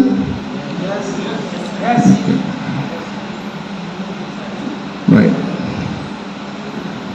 10 విషయాలు ఎట్లా డ్రామాలాడి మనం ప్రజల్ని చేయగలం అనేది మీరు ఒక్కసారి పరిశీలించుకోండి. పక్కటోని గురించి ఆలోచించకండి. అర్థమైందా అండి? వేరే పాస్టర్ల గురించి ఆలోచించకండి, పక్కటోని గురించి మన హృదయం మనం పరిశీలించుకుందామండి. ఏది అన్నిటికంటే నాకు మోసకరమైనది? పొరుగువాని హృదయం కదా. చదవలేరా మీరు వాక్యం? చదవలేరమ్మా సరిగా. పొరుగువాని హృదయం అన్నిటికంటే నా హృదయము సుఖమైనది. పరిశీలించుకోదాం. ఎలాగ చేయగలం? మొట్టమొదటి ఎలాగ మనము ప్రజల్ని మన పరిచయ వైపు, సంఘం వైపు తీసుకురానికే, వాళ్ళని నియంత్రించుకోనికే, వాళ్ళు పోగొట్టుకోకుండా మనం ఏం చేయగలం అనేది 10 విషయాలు నేను చెప్తాను. మీకు నోట్స్ ఇస్తాను తర్వాత, మీరు రాసుకున్న పర్లేదు, మంచిగా మీకు అన్ని A to Z అండి. నేను ఏదైతే రాసిన నోట్స్ 100% ఇచ్చేస్తున్నాను మీకు. మీరు చూసుకోండి, కాపీరైట్స్ ఏం లేవు, మీరు ఏమైనా చేసుకుంది దాంతో. ఓకే. మొట్టమొదటి ఏంటంటే సువార్తను వక్రీకరించి చెప్పడం. ఎందుకంటే ఎక్కడైనా సరే మన సంఘం రావాలంటే సువార్తనే వాడుకోవాలండి. ఇంకేమన్నా అదే ఎంట్రీ పాస్ మనకు. అవునా కదా? యేసు ప్రభు ఏం చేస్తాడు? యేసు ప్రభు రక్షిస్తాడు, యేసు ప్రభు కాపాడుతాడు. యోహాను చెప్పిన విధంగా చూసినట్టయితే కొంతమంది బ్రదర్స్ ఈ 2 రోజుల్లో అదే చెప్పినట్టున్నారు. అసలు ఎటువంటి సువార్తను చెప్తే ప్రజల్ని మనం తీసుకురాగలము? అరే నువ్వు పాపివి, దేవుని ఉగ్రతకు గురైన వ్యక్తివి, యేసు ప్రభుని పాపాల గురించి మరణించి తిరిగి లేచినాడు, యేసు ప్రభు అందు విశ్వసించకపోతే నువ్వు నరకానికి వెళ్ళి నాశనం అయిపోతానని చెప్తే, ఫస్ట్ ఆఫ్ ఆల్ పాపి అంటేనే అక్కడ స్టార్ట్ అవుతుంది. అరే ఎందుకు రా భయ్, ఎందుకు ఇవన్నీ? ఈ పాపి, యేసు ప్రభు మీ పాపాల గురించి చనిపోయినాడు, యేసు ప్రభుని నమ్ముకుంటే నీ పాపాలు క్షమించబడుతుంది, నిత్య జీవం వస్తుంది, దేవుని రాజ్యంలో ప్రవేశిస్తారు. ఇదంతా ఎందుకు నాయనా? కొద్దిగా చేంజ్ చేద్దాం. కొద్దిగా చేంజ్ చేసి యేసు ప్రభుని నమ్ముకోండి, మీ రోగాలు స్వస్థత అయిపోయింది. యేసు ప్రభుని నమ్ముకోండి, పిల్లలు ఇచ్చేస్తాడు. రండి మీరు చర్చ్కు, సాక్ష్యాలు కూడా చెప్పిస్తాను. మేము నెల నుంచి సంఘానికి వస్తున్నామండి. ఈ సంఘానికి వచ్చినప్పటి నుంచి మా ఒక జీవితాలే మారిపోయినాయండి. మా బ్యాంకులో 0 బ్యాలెన్స్ ఉన్నాయండి, ఇప్పుడు చూస్తే 10 లక్షలు ఉన్నాయండి. దేవుడి సంఘాన్ని దీవించిన గాక. హల్లెలూయా. మరే బాప్రే, ఇది బాగానే ఉంది కదా. ఇటువంటి సంఘానికి రావాలండి. ఇటువంటి సంఘానికి వస్తే మంచిగా దీవించబడుతుంది మన పరిచర్యలు. స్వస్థత, సువార్త సభలు, పాపము నుంచే రక్షించే రక్షకుడు సువార్త అంటే ఆ బోర్డు పెడతారని వస్తారండి. ఎవరు రాడు? స్వస్థత సభలు, దేవుని యొక్క ఆశీర్వాద సభలు. అటువంటి సువార్తను ఆరోగ్య సువార్త ప్రకటిస్తే, ఐశ్వర్య సువార్తను ప్రకటిస్తే, లోకపు సుఖభోగాల సువార్తను ప్రకటిస్తే, అమెరికా దేశము కానీ పిల్లలు వెళ్ళాలనుకోని ఇటువంటి యొక్క పాస్పోర్ట్లు వీసాలు ఇచ్చి దేవుణ్ణి ప్రకటిస్తే ఎంతో మంది మన సంఘానికి వస్తారు. ప్రజల్ని మనం వచ్చేస్తారు బ్రదర్స్. జాగ్రత్త బ్రదర్స్, జాగ్రత్త. యేసు ప్రభు చేయలేడు, పౌలు చేయలేడు. దేవునికి నమ్మకంగా సేవ చేసేవాడు ఎవరు చేయలేరండి. ఇది ఈ దినాల్లో ఘోరంగా అరే సంఘం చూడు ఎట్లా పెరుగుతుంది, అసలు ఎట్లా పెరుగుతుంది పొరుగువాణి సంఘము. అరే టీవీలో వచ్చే కొంతమందిని చూస్తే అబ్బాబాబాబాబా ఇంతమంది జనాలు, నా సంఘంలో ఏంది అసలు పెరగట్లేదు. ఎంతో ప్రార్థన చేస్తున్నాను, ఎంతో ఉపవాసం ఉంటున్నాను, ఎంతో ప్రయాసపడుతున్నాను, నాకు జనాలు వస్తలేవే. ఏదో పొరపాటు అవుతుంది. పొరపాటు ఏంటంటే సువార్తను సరిగా చెప్పట్లేదు. ఉన్నది ఉన్నట్లు చెప్తే రారు బ్రదర్, రా కొద్దిగా చేంజ్ చేస్తే వస్తారేమో. బ్రదర్స్ దయచేసి మర్చిపోకండి, ఎవరి సంఘమో మర్చిపోకండి, ఎవరి సేవ చేస్తున్నామో మర్చిపోకండి, ఎవరి సువార్తను ప్రకటిస్తున్నామో మర్చిపోకండి. ఒక్కోడు కూడా రాకపోతే పర్లేదండి, సువార్తను నమ్మకంగా చెప్పండి. హల్లెలూయా. సువార్తను నమ్మకంగా చెప్పండి. ప్రజలు తిట్టినా వంచినా, నీ సంఘంలో 10 మంది ఉండొచ్చు, పొరుగువాని సంఘంలో 1000 మంది ఉండొచ్చు, పర్వాలేదు. నువ్వు నమ్మకంగా సువార్తను ప్రకటిస్తే దేవుడు మహిమ పొందుతాడు. డ్రామాలు చేసి అక్కర్లేదు. మనము డ్రామాలు చేసి ఎవరు రాజ్యం కడుతున్నాం? నీ రాజ్యం కట్టుకోవచ్చు, దేవుని రాజ్యం మనము కట్టుకోలేం. మనం రెండవది ఏ రీతిగా మనము చేయగలము అంటే, మీరు యెరొబోమును చూడండి, వేరే వ్యక్తులను చూడండి, ప్రస్తుత కాలం జరుగుతున్న పరిచయాలు చూడండి, మన యొక్క శోధనలు కూడా చూసినట్లయితే ఇవన్నీ ఏంటంటే దేవుడు వాక్యంలో చెప్పలేని దాన్ని చేయడమే. లేకపోతే దేవుడు చెప్తే సంపూర్ణమైన దేవుని యొక్క జ్ఞానం తీసుకోకుండా అక్కడ ఇక్కడ ఏదైతే మంచిగా అనిపిస్తుందో అదే తీసుకొని పాటించడం. ఒకనొకడు ఏం తెలుసా అండి, భక్తి లేని, దేవుని భయభక్తులు లేని, దేవుని యొక్క గుణ లక్షణాలు లేకపోతే దేవుడిచ్చిన అర్హతలు లేని నాయకులని పాస్టర్లను చేయడం అండి. అదొకటి భయంకరమైనది. 1 తిమోతి చెప్తుంది 3వ అధ్యాయం, ఎటువంటి వ్యక్తులని నాయకులని మనం ఎన్నుకోవాలా. తీతుకు 1వ అధ్యాయం చెప్తుంది ఎటువంటి వ్యక్తి సంఘంలో నాయకులు కాగలరు. కానీ ఎవడు పట్టించుకుంటుందండి అసలు? వాళ్ళ 1 తిమోతిలో 3వ అధ్యాయంలో ఏముంది కూడా తెలియదు తెలుసా అండి. అటువంటి సంఘాలు ఉన్నాయి. అసలు 1 తిమోతి 3వ అధ్యాయం. మాకు దావీదు గోలియాతు తెలుసు, అబ్రాహాము తెలుసు, ఇజ్రాయేలు వాగ్దాన భూమి తెలుసు, కానాను దేశము తెలుసు, ఇవన్నీ తెలుసు. ఇదేంటి 1 తిమోతి 3వ అధ్యాయం ప్రకారము, తీతుకు 1వ అధ్యాయం ప్రకారము ఎక్కడ చెప్తున్నారండి మన నాయకులని మనము ప్రాముఖ్యంగా. ఏ కాంటెక్స్లో చెప్తున్నాను ఇప్పుడు వినండి. ప్రాముఖ్యంగా ఇప్పుడు వేరే వ్యక్తులని ట్రైన్ చేస్తే ప్రాపర్టీ ఏమైపోతుంది, కష్టం. కాబట్టి నా కొడుకున్నాడు కదా, నా కొడుకు అని చెప్తా ఏంది, అరే యేసు ప్రభు మన పాపాల గురించి మరణించి తిరిగి వచ్చి అది కాదు చెప్పేది సువార్త. అరే వేరే వ్యక్తి వస్తే నువ్వు లేవురా పాస్టర్గా, నువ్వు కాకపోతే మనది ఏమవుతుంది, మన సంఘం అయిపోతుంది. ఎంతో కృషి చేసి దేవుడే ఈ సంఘాన్ని కట్టినాడు, ఎంతో గొప్ప కార్యాలు చేసినాడు దేవుడే, ఇదంతా ఏమైపోతుంది? మొగోళ్ళు లేనట్లు, పురుషులు లేనట్లు, అసలు ఎవరు లేరు, వీళ్ళే కుటుంబస్తులే ఉన్నారు ఇక్కడ. కాబట్టి నువ్వు పాస్టర్ అయిపో, పంపిస్తా ట్రైనింగ్. అండి వీనికి భారం ఉండదు, పాడు ఉండదు, రక్షణ కూడా ఉండదండి. రక్షణ ఎవడు కావాలా? పాస్టర్ అయిపోతే చాలు. ఇదంతా మొత్తం నువ్వు కాపాడుకోవాలి. నువ్వు అది మన సంఘాన్ని కాపాడుకోవాలా, దేవుడిచ్చిన పరిచయను కాపాడుకోవాలా మనం. కాబట్టి పో బైబిల్ కాలేజ్, లేకున్నా పర్లేదు, నేను నీకు ఇస్తా ట్రైనింగ్. నేను రీసెంట్గా ఒక అతను వచ్చినాడు, ఆయన కుటుంబ సమస్యలతో వచ్చినాడు, ఎంతో దూరం ప్రయాణం చేసి. దాని తర్వాత చెప్పినాడండి తన సంఘంలో ఉన్న సమస్యలు ఘోరమైన ఘోరమైన ఎంతో 80% మంది వెళ్ళిపోయినారంట సంఘం నుంచి. 20% మాత్రమే మిగిలింది. ఎందుకు? వీళ్ళ డాడీ మంచిగా చేసినారు, నమ్మకంగా కుమారుడికి ఇచ్చినారు. పోయి కుమారునికి దేవుని భయం లేదు, ఏమీ లేదు. ఒక సెమినార్లో ఉన్నప్పుడు ఇక్కడ సెమినార్ అవుతున్నాడు, కూర్చొని వీడియో గేమ్ ఆడుతున్నాడు కుమారుడు. పాస్టర్ భారం లేదు, పిలుపు లేదు, భారం లేదు, అర్హతలు లేవు, ఏమీ లేవు. పాస్టర్ అయిపోయినాడు, ప్రసంగించడం రాదు సరిగా, భారం లేదు ఆత్మల పట్ల. చెప్తున్నానండి, ఇట్లా అయిపోయింది మా సంఘం. ఏం చేయాలా?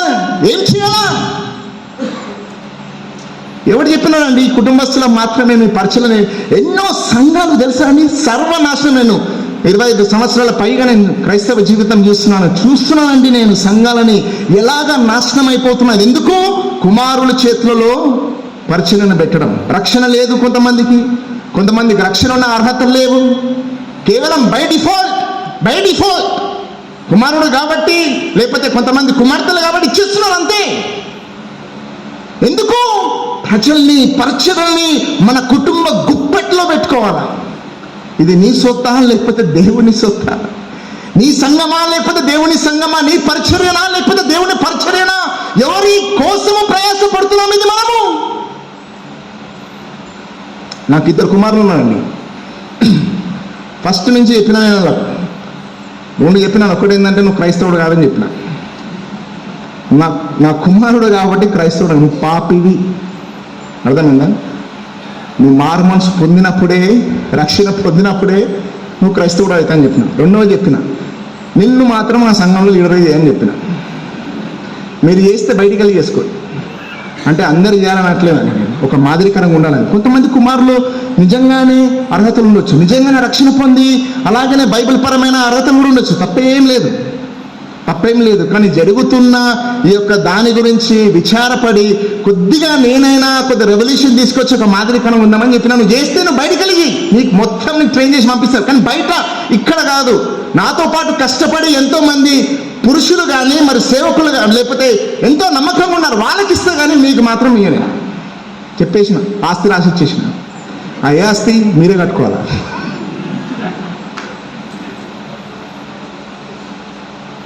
మూడవది తెలుసా అండి? మూడవది కూడా ఏంటంటే ఇదే కాంటెక్స్లో చాలామంది పాస్టర్లు సంఘంలో పురుషులనికి ట్రైనింగ్ ఇవ్వకుండా లీడర్స్గా లేపరండి. 3 భయాలు అనొచ్చు. 3 భయాలు. ఒక్కటేంటంటే, వీడు పోయి ఇంకొక చర్చ్ స్టార్ట్ చేస్తాడు. స్టార్ట్ చేయడమే కాదు, కొంతమందిని తీసుకెళ్ళొచ్చు కూడా. ఇక డబ్బు పోతుంది, ప్రజలు పోతారు. కొన్నిసార్లు అప్పుడప్పుడు సాక్ష్యాలు వింటుంటాం కదా మనం, అరే మా వ్యక్తిని మేము మంచిగా నమ్మకమైన బ్రదర్ అని చెప్పేసి ట్రైన్ చేసినా వాడు ఏం చేసింది తెలుసా? కొంతమంది లేపుకొని వెళ్ళిపోయాను. పిచ్చోడు ఇవి నువ్వు. నేనేం చేస్తాను తెలుసా? ఎవరిని లేపను. పిచ్చోడువి నువ్వు. ఇట్లనే ఉంటారు. నువ్వు లేపితే నీ పరిచయ గందరగోళం అయిపోతుంది. చీల్చుకుపోతారు, రాజ్యాన్ని చీల్చుకుపోతారు. ట్రైనప్ చేయకు. ఏం చేస్తే నీ కుమారులను చేయి. నీ ఫ్యామిలీ మెంబర్స్ ఉన్నారు కదా, వాళ్ళే నీ నమ్మకస్తులు, నీ రక్త సంబంధులు. చేయకు. అదొక భయం. రెండో భయం ఏంది? వాడు నీకంటే మించిపోతే. సరే నువ్వు ట్రైనప్ చేసినావు, వచ్చి ఒక సండే రోజు ప్రీచింగ్ ఇచ్చినావు. అరే ఎట్లా ప్రీచింగ్ ఇచ్చిందంటే అందరూ అరే ఏ ప్రీచింగ్ బ్రదర్, నువ్వు కూడా కదా ఎప్పుడైతే అన్నాను కూడా అయిపోయింది. 1000 మంది చంపు పర్లేదు, అది నేను కూడా చంపిన. 10,000 మందిని లే మించిపోవద్దు. మించిపోతే నేను ముంచిపోతా. కాబట్టి లీడర్స్ని తయారు చేయకు. లీడర్స్ని తయారు చేస్తే మళ్ళీ వాళ్ళు కొంతమందిని మనం చర్చ్ ప్లాంటింగ్ చేయాలా. చర్చ్ ప్లాంటింగ్ చేస్తే కొంతమంది మనం పంపించాలా. మరి డబ్బులు పోతాయి, ఇవన్నీ పోతాయి. ఎందుకు ఇవన్నీ? లేపకండి. ప్రజల్ని మన గుప్పట్లో ఉంచుకోవాలంటే సంఘాలను స్థాపించదండి. వాళ్ళని ఇక్కడనే ఉంచండి. 100 మంది అయినరా 200 స్థలం గురించి ప్రార్థన చేయండి. 200 అయినరా 300 గురించి ప్రార్థన చేయండి. దేవునికి అసాధ్యం అంటూ ఏమున్నదండి? నాకు అసాధ్యం అంటూ ఏదీ లేదు. మీ పరిచయం కడతా. 300 అయినరా 500 ఎక్కడ మాత్రం పంపించేది లేదండి. అస్సలు లేదు, అసలు లేనేలేదు. అసలు జీవితాంత కాలం నాలో ఊపిరున్నంత వరకు ఈ సంఖ్య నా కళ్ళలో పెరుగుతూనే ఉంటుంది. నేను దేవుని యొక్క అద్భుత కార్యాలు చూస్తూనే ఉంటాను, కానీ ఎవరిని లేపేది లేదు, సంఘాలను స్థాపించేది లేదు. ఎందుకంటే చేస్తే ఒకవేళ చేసిన ఆ బ్రాంచ్ అంతా ఎవరి గుప్పెట్లో ఉండాలి? నా గుప్పెట్లో ఉండాలి. అవసరమైతే స్క్రీన్లు కూడా పెడతారు, నేనేస్తా. మళ్ళీ కొన్ని పెట్టిందనుకో, వాడు మంచి ప్రసంగం ఇస్తాను, నన్ను పట్టించుకుంటాడు. అక్కడ స్క్రీన్లు పెట్టి నడిపిస్తే నేను వదులుకోలేను. ఏంటి, నా శక్తిని వదులుకోవాలా, ప్రజలు వదులుకోవాలా, డబ్బులు వదులుకోవాలా? వదలడం చేత కాదా మనకు? పంపించడం చేత కాదా? ఎన్ని రోజులు కట్టుకొని మనం ఒక రాజ్యాన్ని కట్టుకోవడానికి చేస్తుంటాం. నేను మంచున్నని కాదండి, నాలో ఉన్న స్వార్థము నాకు తప్ప ఎవరికి తెలియదు. దుర్మార్గమైన స్వభావాలు ఉంటాయండి, ముందే చెప్తున్నానండి. కాబట్టి పెద్దగా అనుకోనకండి. ఏదో అప్పుడప్పుడు కొన్ని మంచి ఆలోచనలు వస్తుంటుంది, స్వభావాలు వస్తుంటుంది అప్పుడప్పుడు. దాని గురించి చెప్తున్నాను. దాన్ని బట్టి మొత్తానికి ఇటువంటి వాడని అనుకోకండి. అర్థమైందండి? చాలా కష్టం అండి అసలు అలా చేయడం, నాయకులను లేపి. నా ఒక సంఘ పరిచర్యలో, సంఘం నాది ఏంటంటే సంఘాన్ని మంచి కాయాలా, అందరినీ పట్టించుకోవాలా, లేకపోతే చాలా కష్టమవుతుంది, రేపటి దినం వాళ్ళ లెక్కప్ప చెప్పాలి. ఇవన్నీ ఫస్ట్ చర్చ్ ప్లాంట్కి వచ్చినప్పుడు 25 మందిని పంపించడం జరిగింది. వీరందరూ చాలా ప్రఖ్యాతిగాంచిన సాఫ్ట్వేర్ ఇంజనీర్లు. దశంబాగులో మామూలుగా ఉండేది, అసలు మామూలుగా ఉండేది. హైదరాబాద్లో తెలుసా అండి, చర్చ్ ప్లాంటింగ్ చేస్తే మస్తు ఉంటుంది. మస్తు వస్తాయి కానుకలండి, వచ్చి ఏంటి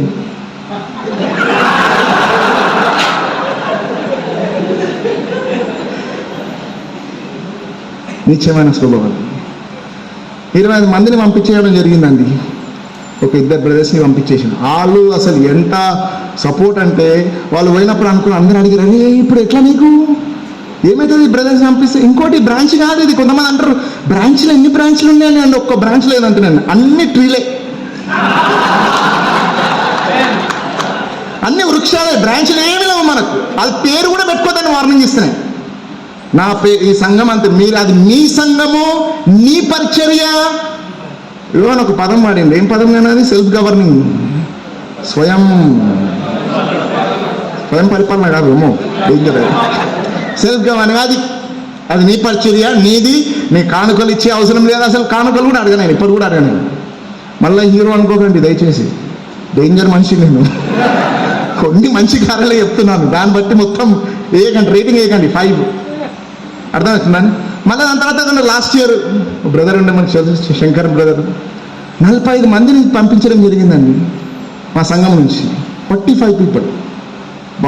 చాలా కష్టమైందండి. పంపించిన తర్వాత అనిపించింది, ఎందుకు పంపించారు ఆయన? శంకర్ లేడు కదా, బ్రదర్స్ చెప్పాలంటే చెప్పుకోండి పోయి. 45 మందిని పంపించడం, ఇంకో చర్చ్ ప్లాన్ చేయాలండి. అది మళ్ళీ ఆయన పరిచయనే. నేను ఏం జోక్యం చేసుకుని కంట్రోల్ లేదు, ఏమీ లేదు, బ్రాంచ్ కాదు, ఏమీ లేదు, డబ్బులు రాలే, వాళ్ళ పరిపాలన వాళ్ళదే, ఏం లేదు. సహాయం కావాలంటే నన్ను అడగండి, ఇస్తాను.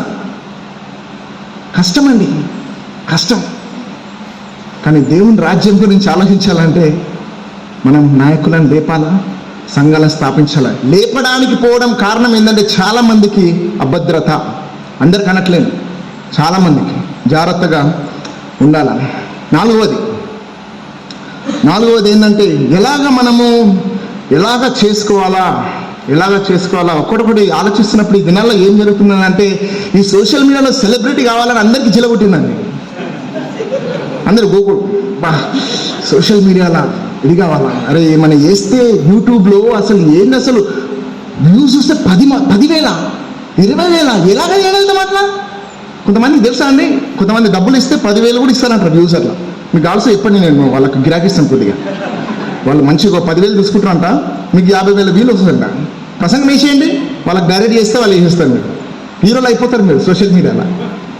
ఈ సోషల్ మీడియాలో ఎలాగ సెలబ్రిటీ కావాలి? ఎందుకంటే సెలబ్రిటీలు అయితే ఏమైపోతుంది, అందరు అంటారు ఏం చేసండి ఇది క్లిష్ ఎవాంజలికల్ ఫెలోషిప్, టకా ఇట్లా పాపులర్ అయిపోతుంది. మీ యొక్క మీడియా మినిస్ట్రీలో వచ్చిరనుకోండి, ఇట్లా పాపులర్ అయిపోతారు మీరు. పాపులర్ కాగానే సంఘం కూడా పాపులర్ అయిపోతుంది, మీరు పాపులర్ అయిపోతారు, ప్రజలందరూ ఎక్కడికి వస్తారు? అప్పుడు మీ దగ్గరకు వస్తారు, సంఘం పెరుగుతుంది, సంఖ్య పెరుగుతుంది. అంటే కొంతమంది భారంగా చేస్తారండి, వాళ్ళని ఏం తప్పని ఇట్లా సోషల్ మీడియాలో ఉన్నారు అందరు తప్పని కాదండి. కొంతమంది నమ్మకంగా చేస్తున్నారండి. అసలు సోషల్ మీడియాను వాడుకొని ప్రజల్ని రక్షించనీకే, సత్యాన్ని వ్యాపించనీకే కొంతమంది చేస్తున్నారు. కానీ చాలామంది రావడానికి కారణం ఏంటంటే మనకు పేరు వస్తుంది, ప్రఖ్యాతి వస్తుంది, గుర్తింపు వస్తుంది, ఆకర్షణ వస్తుంది, మన పరిచర్యకు దీవెన, చాలా గొప్ప దీవెన కలుగుతుంది. అదొక శోధన, జాగ్రత్తగా ఉండాలా. ఐదవది సంఘ క్రమశిక్షణ నిర్లక్షించడము. సంఘ క్రమశిక్షణ నిర్లక్షించడం అంటే ఏంటి? చర్చ్ డిసిప్లిన్ చేయొద్దండి. చర్చ్ డిసిప్లిన్ చేస్తే ఏమైతే తెలుసా అండి? మీకు తెలుసా అండి? చర్చ్ గ్రో కాదు. కాబట్టి ఎవరైనా పాపంలో జీవిస్తే చూసి చూడనట్టుండు. ఏమైనా చేస్తే ప్రార్థన చేయి, చెప్పకు, అనవసరంగా వెళ్ళిపోతారు మీరు. ముందే సంఘంలో కొంతమంది ఉన్నారు, కానుకలు కొంతమంది వస్తున్నది. ఈ పాపాల గురించి మళ్ళీ ఎవడన్నా మోసం చేసింది అనుకోండి, వ్యాపారంలో కానీ లేకపోతే ఉద్యోగంలో కానీ లేకపోతే ఏదో పాపము మోసాలు జరుగుతుంటే గమ్మునకు అంతా దేవుడు చూసుకుంటాడు, ప్రసంగించు సరిపోతుంది అంతే. అరే కానీ బైబిల్ ఏం చెప్తుంది? చర్చ్ డిసిప్లిన్ చేయాలని చెప్తుంది కదా. చర్చ్ డిసిప్లిన్ చేస్తే కష్టం. ఎంతమంది అండి సంఘంలో అబద్ధాలు ఆడతారు, మోసాలు చేస్తారు. కొంతమంది అయితే వ్యభిచారంలో, జారత్వంలో ఉంటున్నారు, తెలిసి కూడా జారత్వంలో ఉంటున్నారు, లైంగిక ఒక సంబంధంలో ఉంటున్నారు, అక్రమ సంబంధాలు కలిగి ఉంటున్నారు. పోయి మాట్లాడుతున్నామా బ్రదర్ సిస్టర్, ఏంది? ప్రేమతో అండి, కఠినంగా పోయి ఏదో యోగ మన బాప్తిజం ఇచ్చి అంటే ఏదో వాళ్ళని ఏదో చేయాలని అట్లా ప్రేమతోటి, సత్యముతో, కృపతో, ప్రేమతో వాళ్ళ పాపం గురించి మాట్లాడుతున్నామా? వాళ్ళ పాపాలను మనం ఎదుర్కొంటున్నామా? కొంతమంది కొండ మాటలు ఆడుతున్నారు, పోయి మనం వాళ్ళతో మాట్లాడతామా? కట్నాలండి, కట్నాలు మనకు 10% వస్తుంది. కట్నాలు లేదంటే మన ఆదర్శంగా ఏమైపోతుంది? కట్నాల గురించి చెప్తున్నామా? కట్నం మనం డిమాండ్ చేయొద్దు. అది ఒక అన్య ఆచరణ. మీరు ఇచ్చుకుంటే ఇచ్చుకోండి, ఏమైనా చేసుకోండి, కానీ ఇది కావాలని అది పెడతారా, ఇది పెడతారా? కులము ప్రాముఖ్యంగా ఎక్కువ కులస్తులు వచ్చినట్లయితే మనం చాలా జాగ్రత్తగా చూసుకోవాలండి. చాలా మంచి క్యాండిడేట్స్ వాళ్ళు, చాలా ఎక్కువ కులస్తులు, లేకపోతే ఐశ్వర్యవంతులు, లేకపోతే మంచి బిజినెస్ పీపుల్, లేకపోతే మంచి హోదాలు కలిగిన వాళ్ళు మంచి క్యాండిడేట్లు, వాళ్ళు మంచిగా చూసుకోవాలండి. ఈ సంఘం అభివృద్ధి కలుగుతుంది. వాళ్ళు ఏం పాపం చేసినా ఏమనకూడదు. ఎందుకంటే ప్రజల్ని మనం గుప్పట్లో పెట్టుకోవాలా, కంట్రోల్లో చేయాలా. సంఘాన్ని అభివృద్ధి ఎంతో ప్రార్థన చేసి దేవుడు తీసుకొచ్చింది. వీళ్ళని ఎందుకు పోగొట్టుకుంటారు? జాగ్రత్తగా ఉండండి బ్రదర్స్, జాగ్రత్తగా ఉండండి. నాకు యేసు ప్రభు గురించి ఒక ఆశ్చర్యకరమైనది ఏంటంటే, ఎంతోమంది జనసమూహం అంట. అసలు లూకాసు వార్త 14వ అధ్యాయం అంటది, జన సమూహములు ఆయన వెంబడించుచున్నారు. ఏ గురువు అయినా సరే అందరూ ఒక టార్గెట్ ఏంటంటే ఎలాగ మనం యూజ్ పెంచుకోవాలా, ఎలాగ మనం క్రౌడ్ పెంచుకోవాలని చెప్పేసి ఎంతోమంది అక్కమని వాళ్ళ వైపు చూసి అంటారు, నీ తండ్రిని కానీ, నీ భార్యని కానీ, నీ తల్లిదండ్రులను కానీ, నీ ఉద్యోగాన్ని కానీ, నీ సమస్తమును నువ్వు ద్వేషించకపోతే నా శిష్యుడు కానేరుడు. నిన్ను నువ్వు ఉపేక్షించుకొని నీ శిలువను ఎత్తుకోకపోతే నువ్వు నా శిష్యుడు కానేరుడు. అరే నేను అనుకుంటా అంతే, బైబిల్ ఏం లేదు ఇక్కడ. దయచేసి శిష్యులు అనుకుండొచ్చు, ఏసయ్యా అరే నువ్వేం అరే ఇక్కడ చూడక్కడ ఎంతమంది గొప్ప జన సమూహము. ఏం మాటలు ప్రభావం! అరే అసలు నీకు ఎట్లా పబ్లిక్ ఫాలోవర్స్ ఎట్లా చేసుకోవాలి? నీకు రాదు అసలు. ఎంత మంచి ఫాలోవర్స్, ఏం చేయకుండానే వస్తున్నారు. అసలు వేరే అబ్బాయిలు చూసినట్లయితే 7 సముద్రాల నీళ్ళు తాగాల, అటువంటి ప్రజల్ని తెచ్చుకోనికే నీకు పుక్కట్లు వస్తున్నారు, ఉట్టిగానే వచ్చేస్తున్నారు. ఏంటి నువ్వు అసలు? నిన్ను నువ్వు ఉపేక్షించుకోవాలా, సెలవును ఎత్తుకొని వెంబడించాలా? అసలు ఏం మాటలు ప్రభావ నీకు? అసలు నీకు ఎలా, అసలు నీ సంఘాన్ని ఎట్లా గురువుగా నీకు తెలియదు, అసలు అస్సలు తెలియదు నీకు. అసలు పోగొట్టుకోవడమే తప్ప సంపాదించడం నీకు రాదు. అసలు అన్ని కఠినమైన మాటలే. యోహాను సువార్త 6వ అధ్యాయము 66వ వచనం ఏమనుంది? అప్పటి నుండి అందరూ వదిలిపెట్టి ఆయనను ఏమాత్రము వెంబడించలేడు. అరే సత్యం పలికితే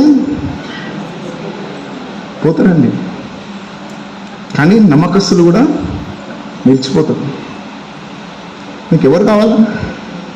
దేవుడు కావాలన్నా, జనం కావాలనా? సత్యం కావాలనా? జనం కావాలనా? అట్లానే కట్టులో నిలబడి ఇలా పెద్ద ఖండించడము, తీర్పు తీసుకోవడం, దేవుని ఉగ్రత వస్తుంది మీ పైన, అటువంటిది చెప్పమని చెప్పట్లేనండి. ప్రేమతోటి, సాత్వికంతో సత్యాన్ని ప్రకటించాలా. భయపడకుండా. ఎవడన్నా పాపం చేస్తే నాకు భయం అండి. నేను కూడా చెప్తున్నా కదా, కొన్నిసార్లు నిద్రపోను, అబ్బా ఎట్లా చెప్పంటున్నాను, ప్రజలు కూడా మెచ్చుకోవాలంటే మంచిగా మెచ్చుకుంటారు. నేను నిజంగా చెప్తున్నాను. నేను పాస్టర్లో ఒక పెద్ద స్ట్రగుల్ అది. పాపం చేసిన వారిని ఎట్లా మనం ఎదుర్కోవాలి? అసలు చాలా టెన్షన్, చాలా. అసలు ప్రార్థన చేస్తా, కొన్ని రోజులు ఆగుతా, చెప్పాలనిపిస్తే దగ్గర పోతా, అబ్బా అయితే లేదు అని మళ్ళీ వెళ్ళిపోతా. ఇవన్నీ వస్తున్నాయి. నాకు ఏదో నేను పెద్దగా చేస్తున్నాను కాదు అక్కడ, ఎందుకంటే ఇక్కడ వెళ్ళిపోతారా అని ఒక భయము. కానీ తప్పదు, చెప్పాలా. దేవుని వాక్యం ప్రకటించాలా, దేవుని చర్చ్ డిసిప్లిన్ చేయాలా మనం.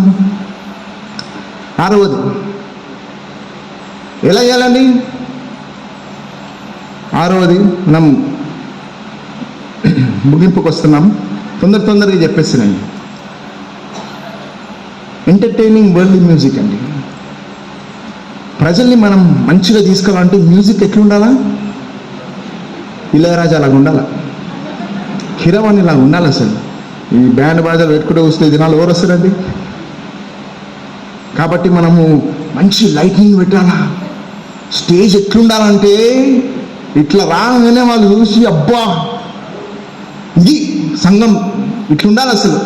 ఎందుకంటే ఇవన్నీ లోకరీతిగా ఎలాగ మనం సంపాదించాలా? ఈ మ్యూజిక్, ఈ యాంబియన్స్ మామూలుగా దేవుడిచ్చి పెట్టుకుంటే పర్లేదు, కానీ ఈ స్వభావం ఏంటంటే కట్టుకోవడానికి, తీసుకురానికి. ఈ యొక్క మ్యూజిక్ లో ఏంటంటే ఇక లౌడ్ మ్యూజిక్ ఎట్లుండాలంటే ఇక అసలు వాళ్ళు దగ్గర వెళ్ళిపోవాలి. అసలు బయటికి వెళ్ళినా, పట్టుకున్నా, లేచినా సప్పుడు రావాలి. అసలు సప్పుడు రావాలా, ఆ సప్పుడుతోటి మళ్ళా రావాలా, సంఘానికి చేర్చబడాలా, సంఘం ఎదగాల, సంఘం వ్యాపించాలా.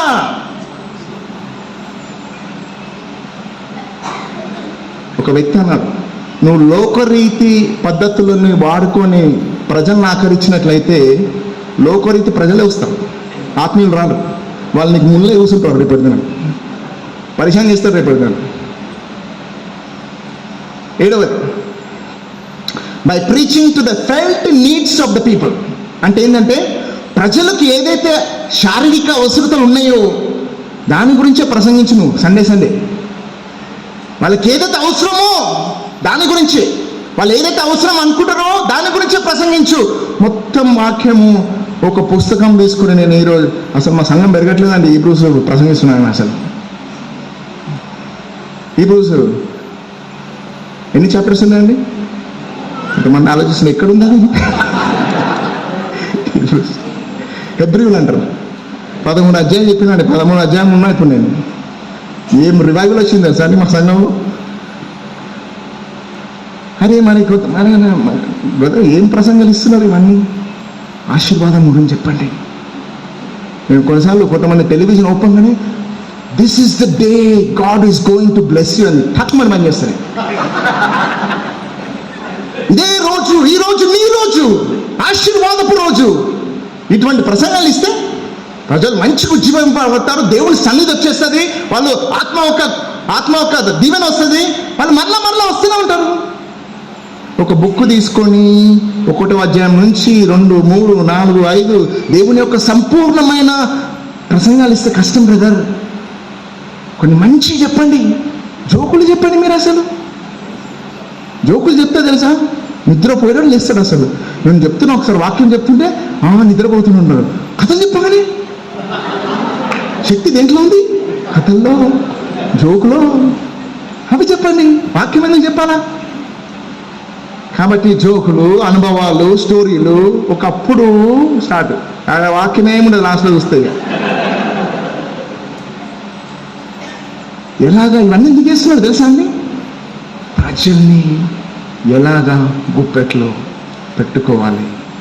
ఎవరో ఎక్కడో లేడండి, ఆయన చనిపోయి చాలా సంవత్సరాలు, స్వభావం ఇక్కడ చాలా వెళుతున్నది చాలా మందిలో. 8వది, సరే మనకు టైం ఎక్కువ లేదు, ఇంకోటి చెప్తానండి. ఒకటి ఏంటంటే controlling people with fear and threats. ఆశీర్వాదాలే కాదండి, ఒక రకంగా ఆశీర్వాదాలు, దీవెనలు ఇవన్నీ చెప్తారు. ఇంకో రకంగా ఏంటంటే భయాల ద్వారా వాళ్ళని గుప్పట్లో పెట్టుకోవచ్చు. ఎటువంటి భయాలండి? ఎవడైనా ప్రశ్నించింది అనుకోండి, మనం నిర్ణయాలు కానీ లేకపోతే మనం చేసేది కానీ ఏదో కొన్ని వాళ్ళు అనుకోవచ్చే, ఈ బ్రదర్ ఏదో సరిగ్గా లేదు, వేరే చర్చ్ కూడా వెళ్ళిపోయి. జాగ్రత్త, ఎవరిని ముడుతున్నావు తెలుసా? దేవుని యొక్క సేవకుడిని నేను. ఎవ్వడు నన్ను ప్రశ్న అడగకూడదు, నాకు ఎదురుగా మీరు చెయ్యకూడదు. దేవుని ఉగ్రత వచ్చి నిన్ను, నీ కుటుంబాన్ని సర్వనాశనం అయిపోతుంది. కంట్రోల్. భయంతో ప్రేమించడం చేత కాదు కదా. ప్రేమించడం అయితే సాక్రిఫైస్ చేయాలి. ఎందుకు రావు ఇవన్నీ? భయం పెట్టేసి జబర్దస్త్ వర్కౌట్ అవుతుంది. వేరే సంఘానికి వెళ్తా అంటే, బ్రదర్ ఈ సంఘంలో మాకు ఎదగలేకపోతున్నాం, మేము వేరే సంఘం. ఎంతమంది అండి మేము వేరే సంఘానికి వెళ్తామంటే, దేవుని కృపణతో ఉండును గాక, వెళ్ళండి. మీరు ఇక్కడ ఎదగకపోతే ఎందుకున్నారు? వెళ్ళండి, కానీ మంచి సంఘానికి వెళ్ళండి. ఏదో ఒక సంఘానికి వెళ్ళండి, మంచి సంఘానికి వెళ్తే వెళ్ళండి. వెళ్ళినావా నెక్స్ట్ డేనే వాడు పడ్డాడా చూసినావా? దేవుడు ఏం చేసినాడు? సంఘాన్ని వదిలిపెట్టినాడు. అందుకోసమే నీ బ్రతికిలు అయింది. రా మళ్ళొచ్చి భయాలండి, భయాలతో కంట్రోల్ చేయడం అనేది మనకు అలవాటు అయిపోయింది పాస్టర్లకు. దయచేసి మానేయాల, అవసరం లేదు. మనం భయములతో బెదిరింపులతో ప్రజల్ని పోవాలనుకున్నామని పంపించండి. ఒక బ్రదర్ అంటాడు, ఏమంటాడంటే, మన సంఘపు ద్వారాలంట ఇరుకుగా ఉండాలంట, ఎంట్రన్స్ గేట్ పోయేది వెడల్పుగా ఉండాలంట. వెడల్పుగా పెట్టండి, వెడల్పుగా పోవాలంటే పంపించండి. Praise the Lord, God bless you. అట్లే పంపిస్తలేదు. నేను ఎప్పుడు చెప్తాను మా వాళ్ళని, నేను నాకు రామ్మని చెప్పడం చేత కాదు, పోయేటప్పుడు ఆగని చెప్పడం చేత కాదు. మా సంఘానికి రమ్మని మా వాళ్ళు అంటుంటారు, అసలు నేను వీక్ క్యాండిడేట్, అసలు తెలియదు అని చెప్పేసి. ఎందుకంటే ఎవరి సంఘం ఇది? లాస్ట్ చెప్తానండి ఇంకోటి, లాస్ట్ ఇదేనండి, చాలా ఆశ్చర్యం ఉంటుంది. అబ్బా నేనైతే ఎన్ని విన్నానో. ఇది మా దగ్గర ఉంటాయండి, నేను ఉండేది మియాపూర్లో. ఫోన్లు ఉంటాయండి, ఫోన్ బూతులు, ఫోన్స్, మొబైల్ షాప్లు ఉంటాయి. అక్కడొక షాపు పక్కన చూసారండి, మొబైల్ షాపులు కొన్ని దగ్గర 5-6 మొబైల్ షాపులు ఇట్లుంటాయి మొబైల్ షాపులు. మా దగ్గర ఆర్ఎస్ బ్రదర్స్ ఉన్నది. ఆర్ఎస్ బ్రదర్ పక్కనే చెన్నై, దాని పక్కనే జేసీ బ్రదర్స్ అని, మళ్ళా ఏదో అసలు బ్రదర్స్ సిస్టర్స్ లేరు అసలు, అన్ని బ్రదర్సే. షాపులు పక్కన. వెజిటేబుల్ మార్కెట్ అవుతుందండి మా దగ్గర. ఫ్రైడే వెజిటేబుల్ మార్కెట్ అవుతుంది. అసలు బండ్లు కూడా మా దగ్గర. ఇక్కడనే పాలకూర అమ్ముతాడు, పక్కటోడు కూడా పాలకూరనే అమ్ముతాడు. ఆ పక్కటోడు మళ్ళా అదే పాలకూర అమ్ముతాడు. ఎంత మ్యూచువల్ అండర్స్టాండింగ్. కానీ వేరేడు వచ్చి పక్కనే సంఘం పెట్టిండా. మెడికల్ షాపు ఉంటాయి, కూరగాయల షాపులు పక్కనే ఉంటాయి, బట్టల షాపులు ఉంటాయి. పక్కన వస్తే నీకేమైనా దొరకలేదా? ఇదేమో దేవుడు నీకు రాసి పెట్టినట్టు. ఈ యొక్క సిరిసిల అంతా యోహానుదే, ఎవ్వడు కూడా రాని ఇక్కడ. ముష్టిపల్లి అంతా నీ ముష్టి. ఎవ్వడు కూడా వస్తే వాడిని వచ్చి, నాయనా రండి నేను ప్రార్థన చేస్తాను, ఎలాగా మనం కలిసి చేయండి, నువ్వు పరిచయం నువ్వు చేయి, నా పరిచయం చేస్తా అనేది కాదు. ఓర్వరండి కాంపిటీషన్కి దినాల్లో. కాంపిటీషను ఎందుకు? ప్రజలు ఎక్కడ వెళ్ళిపోతారో. అరే ఎంతమంది అంటే అసలు వేల మంది, లక్షల మంది. ఎన్నో మా గల్లీలో ఒక 5 సంఘాలు కావాలనుకుంటారు. ఎంతోమంది, వాళ్ళందరికీ బాధ్యులం అంటే చెప్పండి. ఒక ప్రశ్న అడుగుతానండి, వాళ్ళందరూ రక్తం నా పైనే అని చెప్పగలుగుతారా? ధైర్యం ఉందా నీకు? వాళ్ళు నరకం పోతే నేను అప్పు చెప్తా, నేను ఆ రక్తం అంతా నాదే, దశమాగమే కాదు, వాళ్ళ రక్తం కూడా నా పైన ఉందా అని ధైర్యం చెప్పనీకు? ఎందుకంటే ఎవరోము వేరే సంఘాలు వచ్చి మన ఏరియాలో పెడితే ఎవరి రాజ్యం వ్యాపిస్తుంది, ఎవరి వాక్యం వ్యాపిస్తుంది, ఎవరిదైతుంది అది? ఎవరి రాజ్యం, ఎవరి పరిచర్య? మనం సంతోషిస్తున్నామా మనము, లేకపోతే ఈర్ష్యపడుతున్నామా? ఇది తెలుస్తుందని ఎరోబోముది ఒక మన ఒక స్వభావం కంట్రోల్ చేయడం, పెట్టుకోవడం అనేది.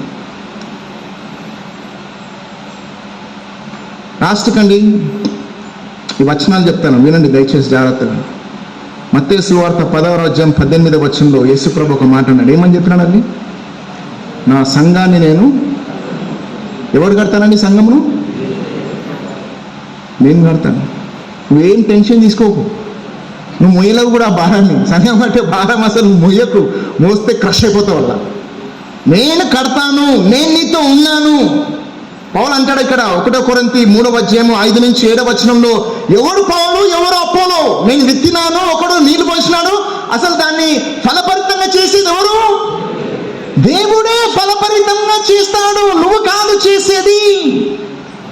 కీర్తన 127:1 అంటుంది, యెహోవా కట్టని ఎడల కట్టువాని. అన్నీ తెలుసు మనకు. అసలు బ్రదర్ నువ్వు ఇంకోటి మిస్ అయినావు. అసలు నువ్వు స్టేజ్ దిగిరా, నేను చెప్తాను నీకు. నెక్స్ట్ టైం ప్రీచింగ్ చేసినప్పుడు దాన్ని వాడుకో, మస్తుంటుంది అసలు. కానీ నమ్ముతున్నామా అండి ఆ వచనాలన్నీ? మనం నమ్ముతున్నామా? విశ్వసిస్తున్నామా?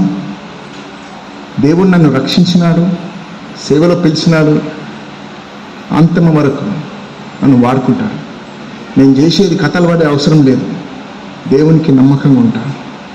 ఆయన చెప్పిన వాక్యాన్ని నేను నెరవేరుస్తాను, అనే భయములో నేను బ్రతుకుతాను. మనుషులు కీర్తిలో నేను పడను. ఆయన వాక్యాన్ని ఉన్నట్లుగా ప్రసంగిస్తాను. ఆయన చేసేది ఆయన చేసుకొని, కానీ ఆయన చేసేది నేను చేయడానికి ప్రయత్నించొద్దు. ఎందుకంటే అది ఆయన మాత్రమే చేయగలడు.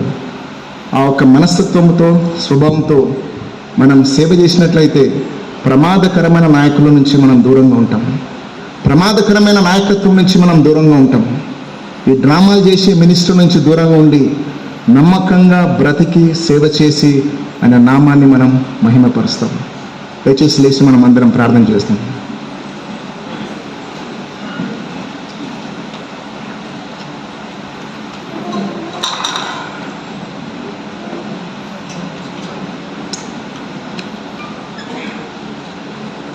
పరిశుద్ధుడా, పరలోకమందున్న మా తండ్రి, మీ పేరు పెట్టుకొని మీ పరిచయం చేసుకొని ఎలాంటి స్వభావిలాశలకు మేము గురి కాగలమో మీ వాక్యం నుంచి మేము చూడగలము. నైనా నువ్వు మమ్మల్ని మార్చగలమనే నమ్మకం ఉంది నా తండ్రి. మా హృదయం మోసకరమైనది అయినప్పటికీ ఆ మోసకరమైన హృదయాన్ని నువ్వు మార్చగలవు. ఈ పాపపు కుయుక్తులు కుట్రల నుంచి రక్షించనికనే యేసు ప్రభు మా పాపాల గురించి మరణించి తిరిగి లేచినాడు. యేసు ప్రభు మమ్మల్ని ఇటువంటి భయంకరమైన ప్రమాదకరమైన నాయకత్వం నుంచి రక్షించగలడు. ఆయన మా పరిచర్యను దీవించగలడు. ఆయన మా పరిచర్యలో నీ యొక్క కార్యాలు చేయగలడు. నీ మహిమ కోసమై మేము వాడబడగలము నా తండ్రి. మనుషుల ఒక శరీర ఒక క్రియలు చేసే అవసరం మాకు లేదు నా తండ్రి. అయినా యెరోబోము లాంటి స్వభావాల నుంచి మమ్మల్ని కాచి కాపాడము. నమ్మకంగా ఉండుటకు సహాయం చేయము నైనా. నమ్మకంగా, చాలా కష్టము నా తండ్రి. నమ్మకంగా ఉండడం చాలా కష్టం. ఈ దినాల్లో ఎన్నో శోధనలు, మా యొక్క హృదయాలు పాపకరమైనది. మరి ఇక్కడ జరుగుతున్న ఆకర్షణీయులు ఎంతో ఉన్నాయి నా తండ్రి. దయచేసి తండ్రి మేము నమ్మకంగా నీ యందు భయభక్తులు కలిగి నీ మహిమ కోసమే సేవ చేయడానికి సహాయం చేయము. ప్రజలు గుర్తింపిచ్చినా పర్వాలేదు, డబ్బులు ఇచ్చినా పర్వాలేదు, ప్రజలు వచ్చినా రాకున్నా నా తండ్రి మా దృష్టి నీపైన ఉంచి, మా హృదయము నీపైన ఉంచి, నీకు నమ్మకంగా ఉండి నీ సేవ చేయుటకు, నిన్ను మహిమపరచుటకు, నీ వాక్యానుసారంగా జీవించుటకు, నీ యందు భయభక్తులు కలిగి జీవించుటకు మీరు మాకు సహాయం చేయము. నువ్వు మాతో ఉన్నావని మేము నమ్మాలి నా తండ్రి. నీవు కార్యాలు చేయగలవని నమ్మాలి. నీ వాక్యాన్ని ఉన్నట్లుగా మేము ప్రేమతో సత్యముతో ప్రకటించాలి నా తండ్రి. నీ కృపను మాకు దయచేయము. మేము నీచ ఉద్దేశాలతో చేసిన ఇప్పటి వరకు ఏమైనా ఉన్నట్లయితే నీకు తెలిసిన తండ్రి క్షమించుము, మమ్మల్ని నొప్పించుము, చూపించుము నైనా. ఇప్పటి నుండి ఇంకా ముందుకు అయినా మేము మా హృదయం గురించి జాగ్రత్తగా పడి నీ వాక్యపులో, నీ భయభక్తుల్లో, నీ వాక్యానుసారంగా జీవించడానికి, సమర్పించుకోవడానికి మీరు మాకు సహాయం ఇచ్చేము. విధేయత గురించి మేము ఆలోచించాలి నా తండ్రి. మా పరిచర్య అభివృద్ధి గురించి నువ్వు ఆలోచిస్తావు. అభివృద్ధి గురించి మేము ఆలోచించి అక్కర్లేదు, ఎందుకంటే అది నీవు మాత్రమే చేయగలవు. నీవు మాత్రమే ఫలభరితంగా చేయగలవు. అది మా చేతిలో లేదు. మేము చేసేది మా కొరకు, మా పాపాల గురించి, మా రక్షకుడు ఏది చేసినాడో, మాలో ఉన్న పరిశుద్ధాత్ముడు ఏమి చేయగలడో ఆ ఒక్క విశ్వాసం మేము కలిగి ఉండి పరిశుద్ధంగా, నమ్మకంగా, యథార్థంగా జీవించుటకు మీరు మాకు సహాయం చేయమని, రేపటి దినం నా తండ్రి మేము చనిపోయి న్యాయపీఠం ఎదుట మేము నిలబడినప్పుడు బలా మంచి దాసుడా అనే సాక్ష్యాన్ని మేము సంపాదించడానికి మీ కృపను మాకు దయచేయమని యేసుక్రీస్తు పరిశుద్ధమైన నామంలో ప్రార్థిస్తున్నాము తండ్రి. ఆమేన్. ఆమేన్. థ్యాంక్ యూ అండి.